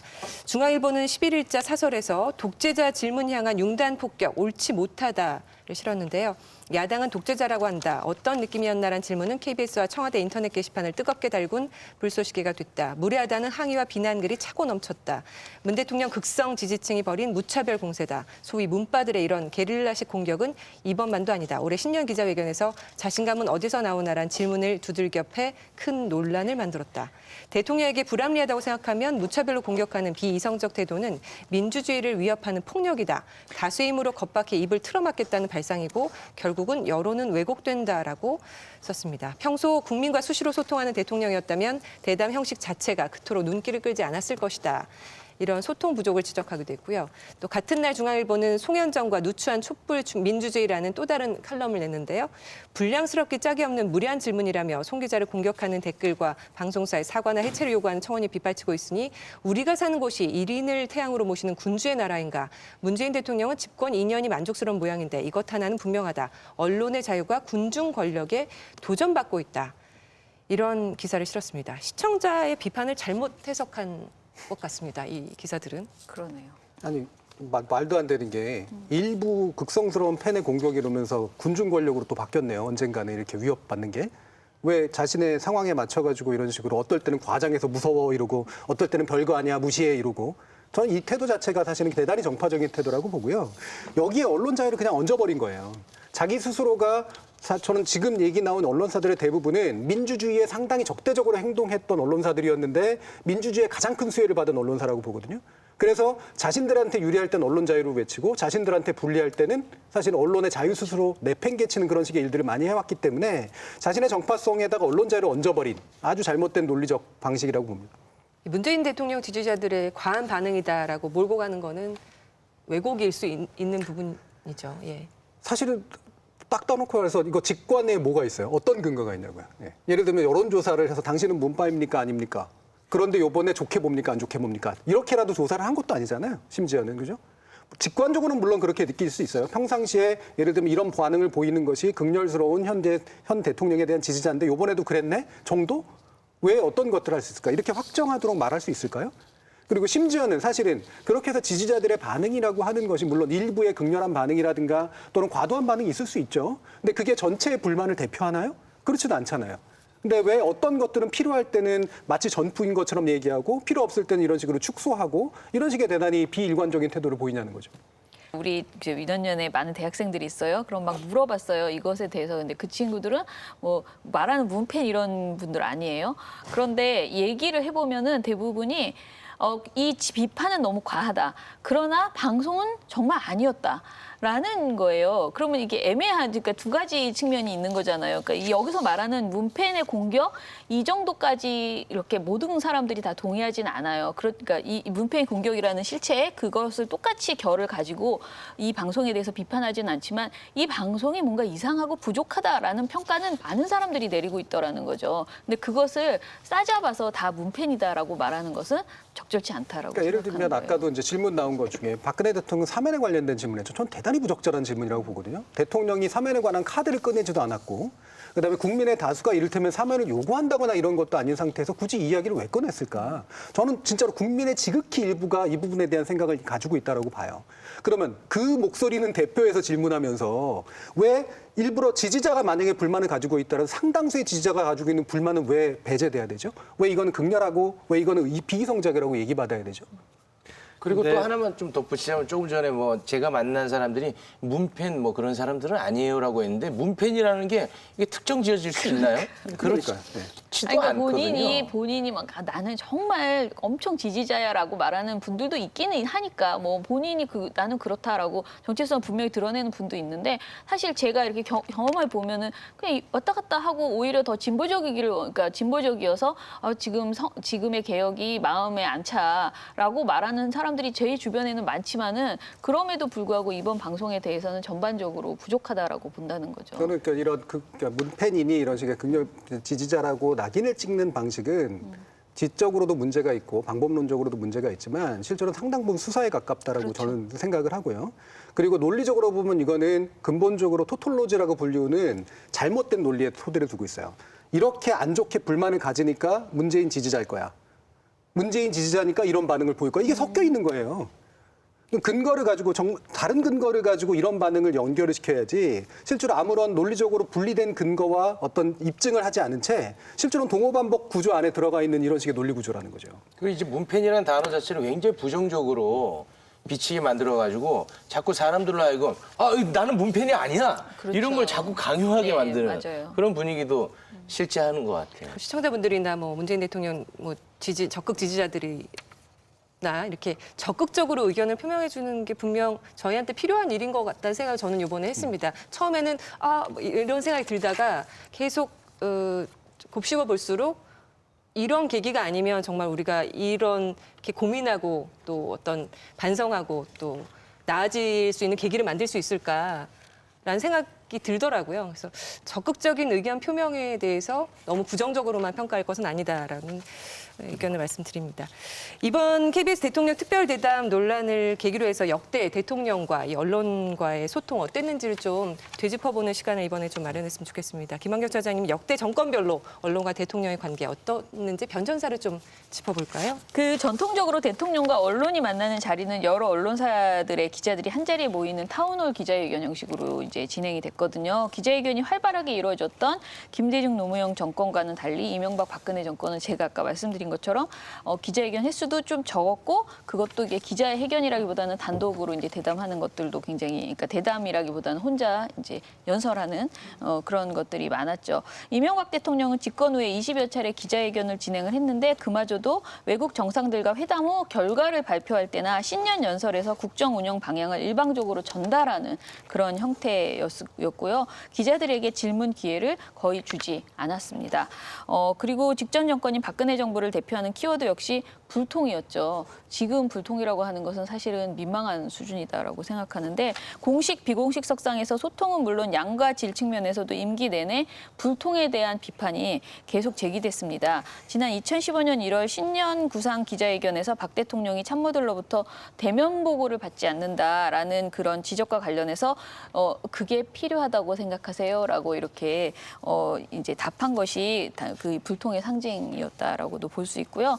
문재인 대통령은 집권 후에 공식적인 기자회견을 총 3번 진행했고요. 이명박 박근혜 정권과 달리 사전 질문지가 없이 기자들의 자유로운 질의응답 방식을 추구해서 변화된 모습을 보였습니다.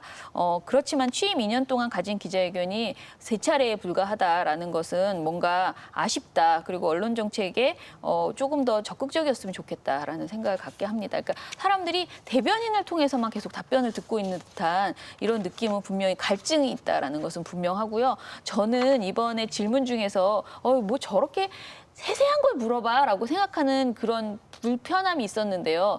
또 다시 생각해 보면 저 세세한 걸 물어보는 이유는 대통령이 이 작은 사안에 대해서 어떻게 생각하지? 그게 기자는 궁금했었나 보다. 정말로 사람들이 이걸 궁금할 거라고 여겼나 보다라고 생각이 이를테면 들었어요. 어떤 질문이었어요? 그러니까 조수석이 청와대 생활을 계속 해야 된다고 생각하십니까? 이런 질문들 있잖아요. 저는 이게 지금 2년 차 대담에서 왜 필요해라고 정말 진심 답답했거든요. 네. 그리고 조수석에 대해서 어떻게 생각하냐 계속 이렇게 거치 이런 걸 왜 얘기하는데 그게 궁금했는지. 그죠. 그런데 또 한편으로는 평소에 이제 이런 세세한 질문을 하는 시간이 별로 없다 보니까 이 또 이제 셀럽이잖아요, 조수석이. 그러니까 조수석의 거치 이런 것들도 직접 대통령 입으로 듣고 싶었나 보다. 그러니까 한편으로는 그런 생각도 들더라는 거죠. 왜 이렇게 그 기자회견이나 이런 걸 안 하는 거죠? 제가 뭐 여기다 물어볼 건 아닌 것 같은데. 대변인이. 그러니까 이 부분을 저도 이렇게 보시면, 그러니까 저는 그 김대중 노무현 정부가 언론 자유도 제일 높고 언론의 영향력도 제일 높았던 시기라고 생각을 해요. 기성 언론의 관점에서 보면. 실제로 왜냐하면 이 두 대통령은 실제로 민주정부, 최초의 민주정부라고 생각하는 강한 자신감이 있었고, 그다음에 언론과 직접 대면해서 뭔가를 해야 된다라고 하는 그런 생각들이 있었던 그런 시기입니다. 그리고 가장 많은 갈등도 있었던 이제 그런 시기죠. 근데 이명박 대통령과 박근혜 대통령 시기는 언론 자유가 점점 객관적인 지표상으로도 떨어졌고요. 영향력은 해체되기 시작했던 시점이에요. 언론 자유가 낮으니까 영향력이 해체되는 그런 상태고 매체 환경이 바뀌니까 또 해체됐겠죠. 실제로 이명박 정부에서는 대언론 관계를 그냥 홍보 관계라고 봤어요. 기업인답게. 박근혜 정부에서는 심지어 2014년에 문제가 됐던 게 질문지나 이런 것도 완전히 사전에 다 짜서 답변까지도 만들어 놓은 걸로 그냥 이벤트를 만들려고 했던 정부다라고 하는 게 명확하게 나타났던 이제 그런 사례가 있습니다. 자, 문재인 정부는 이거를 언론 자유를 다시 높이는 방향으로 움직였죠. 결과적으로 이번에도 입증된 거잖아요. 결과적으로는. 그런데 언론의 영향력은 어떨까? 저는 더 안 좋아진 상태라고 보거든요. 특히나 기성 언론의 관점에서 보면. 자, 그러면 이제 여기서 무슨 문제가 생깁니다. 언론의 자유의 정도는 높아졌는데 대중들의 어떤 관심이나 이런 것들을 대행할 만한 정직한 언론이라 그럴까, 공정한 언론이라 그럴까, 공영방송 같은 존재가 대중 일반으로부터 지지를 받고 있지 못한 상태가 갭이 생기고 있는 거예요. 그러면 예를 들면 이 언론들은 정확한 국민들의 대변자나 질문의 대행자라고 말할 수 있을까라는 상황이 생겨버리는 겁니다. 그래서 저는 이 갭이 안 메꿔지고 있는 상태라고 봐요. 일단 취임하고 나서 했던 기자회견들이나 이런 데서는 있었던 논란들이 그랬고, 기자 간담회라든가 이런 것들, 그다음에 기내 간담회에서도 이와 같은 비슷한 일들이 일어났기 때문에 저는 사실은 이 부분에 있어서 갭은 여전히 존재하고 있다고 보거든요. 다만 물론 문재인 정부가 만약에 언론 자유를 훨씬 더 중시하고 언론과의 소통이나 국민과의 소통을 중시하면 SNS나 이런 방식의 소통뿐만이 아니라 되도록이면 별로 마음에 안 들더라도 이 언론 자유를 높여준 상태에서의 소통을 이중적으로 해주는 것이 더 낫고, 그래야지 오해도 분리시킬 수 있다라고 생각을 하는데 그 부분은 아직까지는 제대로 좀 이루어지고 있지 않은 측면들은 있다. 하지만 거기에 또 한 가지 우리가 얘기해야 될 것은 현재 언론의 자유도에 비해서 영향력이 대단히 낮아지고 그런 상태의 갭이 사실은 더 크게 작동하고 있는 거다라고 좀 본다라는 거죠. 그 이번 KBS가 준비한 대통령과의 특별 대담을 보면서 2006년도에 손석희 당시 MBC 앵커와 노무현 대통령이 함께했던 MBC 100분 토론 특집 대담을 기억하고 얘기하는 분들이 참 많았습니다. 불편한 질문들이 오갔던 대담이었지만 그런 비판은 많이 나오지 않았던 방송이었는데요. 화면 함께 보시고 또 이야기 나누겠습니다. 노 대통령께서는 제가 알기로는 평소에도 실용주의 노선을 추구하시는 걸로 알고 있는데 이게 거기에 맞는 얘기인지 모르겠습니다만 실용주의 노선적으로 볼 때라도 그것이 실질적으로 전쟁을 막는 수단이라면 미국은 자국의 이해관계에 따라서 군대를 넣었다 뺐다 할 수 있는 그런 상황인데 일반적으로 분석하기에는 그럼 우리도 미국만큼 현실적이고 그렇게 국익을 생각한다면 그럴 수 있지 않냐 이런 의견이 있단 말이죠. 대담 형식으로 진행한다고 앞에 소개해놓고 이렇게 꼬치꼬치 따지는 법이 어디 있습니까? 그러면 조금 논쟁식으로 한번 해봅시다. 우리 그 송 교수께서는 이 사단을 거기에 두는 게 좋다고 생각합니까? 제 의견은 여기서 말씀드리지 않겠습니다. 그러니까 내가 반문하는 것으로서 내 대답을 대신하는 것입니다. 상식을 가진 사람이면은 우리나라 방위의 핵심적 위치를 남나라 군대에게 맡기지 않습니다. 근데 조금 불편하신 질문을 한 가지 더 드리겠습니다. 그렇다면 해봅시다. 하는데 그건 그렇지 않습니다. 미국 말은 전부 다 압력이고 그런 건 아닙니다. 전 참여정부가 별로 좌파 정부라고 생각하지는 않는데요. 그렇다면은 오히려 이런 상황 속에서 한미동맹이 더 흔들린 그런 상황 속에서 전시작 통권을 가져오는 것이 결국 안보 불안으로 이어진다 이런 주장들이거든요. 거기에 대해서는 어떤 반론을 가지고 계십니까? 한미 동맹이 왜 흔들린다고 생각하십니까? 이게 한 번만 질문 드리려고 했는데 그 질문이 자꾸 꼬리 물어서 죄송한데요. 정책을 같이 할 수 있는 정당과 함께 할 수 있다면 거기에 혹시 민주당은 포함이 됩니까? 아니 그 점에 대해서는 전혀 제가 생각을 해본 일이 없고요. 예. 원론적으로 말씀드린 것이고 내가 지금 말씀드리는 것은 오히려 거꾸로 그럼 솔직히 말씀을 드리죠. 네, 고 노무현 대통령과 손석희 당시 MBC 앵커가 진행한 MBC의 100분 토론 특집 대담 내용이었습니다. 재밌죠? 네, 아우 너무 재밌네. 저런 걸 재미라고 저희가 얘기하는 거예요. 네, 그렇죠. 네. 긴장과 유머와 여유와 그리고 내용과 네. 이것이 다 들어있는. 근데 두 사람이기 때문에 가능하지 않았을까요? 뭐 이런 생각도 드는데. 그러니까 이때는 이제 전혀 태도 논란 뭐 이런 게 없었지 않나요? 그때는 지금만큼 또 물론 이제 네. 지금처럼 서로. SNS가 활성화됐으면 또 태도 논란이 있었을 수 있어요. 그러니까 정치 환경도 다르고 매체 환경도 다르니까 단순 비교하는 건 좀 어렵고요. 근데 이거 전반을 다 보시면 사실은 이게 대단히 화기애애한 데도 있다가 약간 긴장감 넘치는 데도 있다가 해서 대단히 다채로워요. 그리고 대통령도 사실은 살짝 화가 났지만 네. 그거를 이제 넘기는 방식으로 하고 우리 손석희 앵커 같은 경우도 약간은 당황했지만 그래도 끝까지 한번 질문해 보는 식으로 해서 전반적으로 합이 맞아가는 과정이라고 하는 걸 보여주거든요. 이게 이제 대담에 굉장히 중요한 어떤 사례라고 볼 수 있죠. 제가 이게 10년이 더 넘었는데도 왜 이때보다도 나아지지 못했나라는 얘기를 하는 게 이 걸출한 두 사람이기 때문에 가능했냐라고 얘기할 수도 있겠지만 저는 시스템이 발전을 해나가는 상황이라고 한다면 이거보다도 더 좋았을 수도 있다고 생각을 하거든요. 그거는 시스템으로 메꿔야 되니까 개인이 못한다면.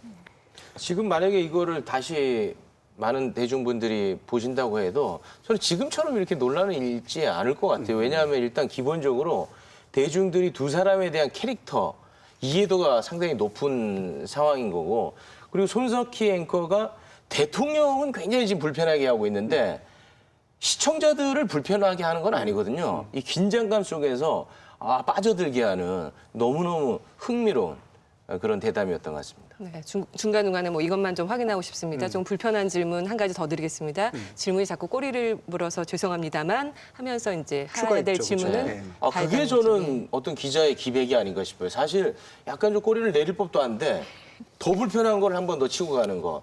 이게 기백 아닙니까? 언론과 대통령의 관계, 또 언론과 대통령의 대화, 대담. 앞으로는 좀 더 어떠해야 될지 의견을 좀 주셨으면 좋겠습니다. 우리 언론이 그동안 그냥 받아쓰기 하는 그런 관행 그리고 미리 준비된 내용만을 그냥 이렇게 읽어서 말한다거나 이런 게 너무 많지 않았나라는 생각이 들어서 언론이 좀 더 제 역할에서 예의 바르면서도 또 정말 물을 수 있는 것을 제대로 끌어내는 이런 실력을 갖춰야 되겠다. 특히 KBS가 그런 생각을 해보고요. 그리고 사실 내가 이렇게 막 꼬치꼬치 따지고 좀 약간 건방지게 보여야 오히려 기자야라고 생각하는 그런 고정관념을 저는 버렸으면 좋겠다라는 생각이 듭니다. 그 뭔가 그렇게 비아냥거리는 느낌을 준다. 그러니까 송현정 기자가 그랬다는 거 아니에요? 또 오해하실까 봐. 뭔가 이렇게 까칠한 느낌을 줘야지만 제대로 된 기자다라고 하지 않습니다. 오히려 정중하지만 속내에 아픈 것을 끌어낸다거나 정말 하고 싶었던 이야기를 끌어낼 수 있는 그런 내용들을 전해줄 수 있는, 잘 설명해줄 수 있는 그런 기자를 우리 국민들이 원한다라는 그런 생각을 좀 가져주셨으면 기자들이 좋겠습니다. 그런 부담도 좀 내려놔. 내려놨으면 된다. 좋겠습니다. 예. 네.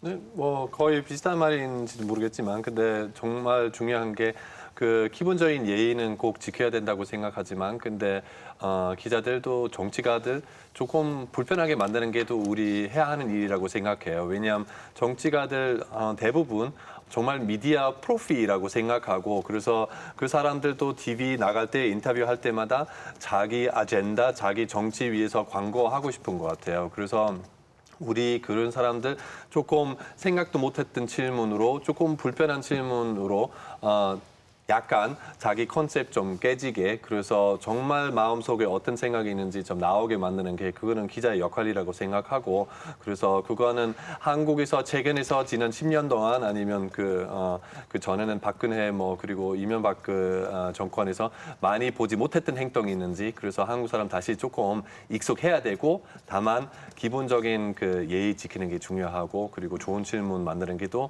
아마 한국에서 조금 더 여유가 있어요. 저는 그러니까 아까 제가 기자 집단의 독립의식도 얘기했고 그다음에 언론학에 대해서도 얘기를 해야 될 것 같은데 언론학이라고 하는 게 저는 물론 언론학을 다 대표해서 얘기하는 건 아닙니다. 근데 언론학은 표현의 자유가 되게 중요하다고 보기 때문에 이 표현의 자유를 보장하는 실질적인 방안으로 언론의 자유를 중요하게 생각해요. 이건 두 가지는 다른 거죠. 그리고 그 언론의 자유를 실질적으로 보장하기 위해서 기자들의 어떤 특권이랄까, 기자들의 뭔가 특별한 어떤 존재랄까 이런 것들을 좀 보호해 주려는 경향이 있어요. 왜? 그래야 결과적으로 표현의 자유가 보장이 되고 결과적으로 민주주의가 되기 때문에. 근데 이거는 목적과 수단을 잘 봐야 되는 거예요. 근데 목적이 사라진 채 수단만 남아있는 경우들이 많다는 거죠. 이를테면 그냥 기자니까 보호받아야 되고 또는 그냥 언론은 자유로운 거고 이런 식의 것은 아니라는 거예요. 그러면 이 전통적인 관념을 저는 이제는 좀 약간 좀 바꿀 때가 됐다라고 생각을 하는데 전통적인 관념 중에 하나가 뭐냐면 권력은 잘못할 것이다예요. 그리고 따라서 권력은 비판받아야 된다라고 하는 데서 움직입니다.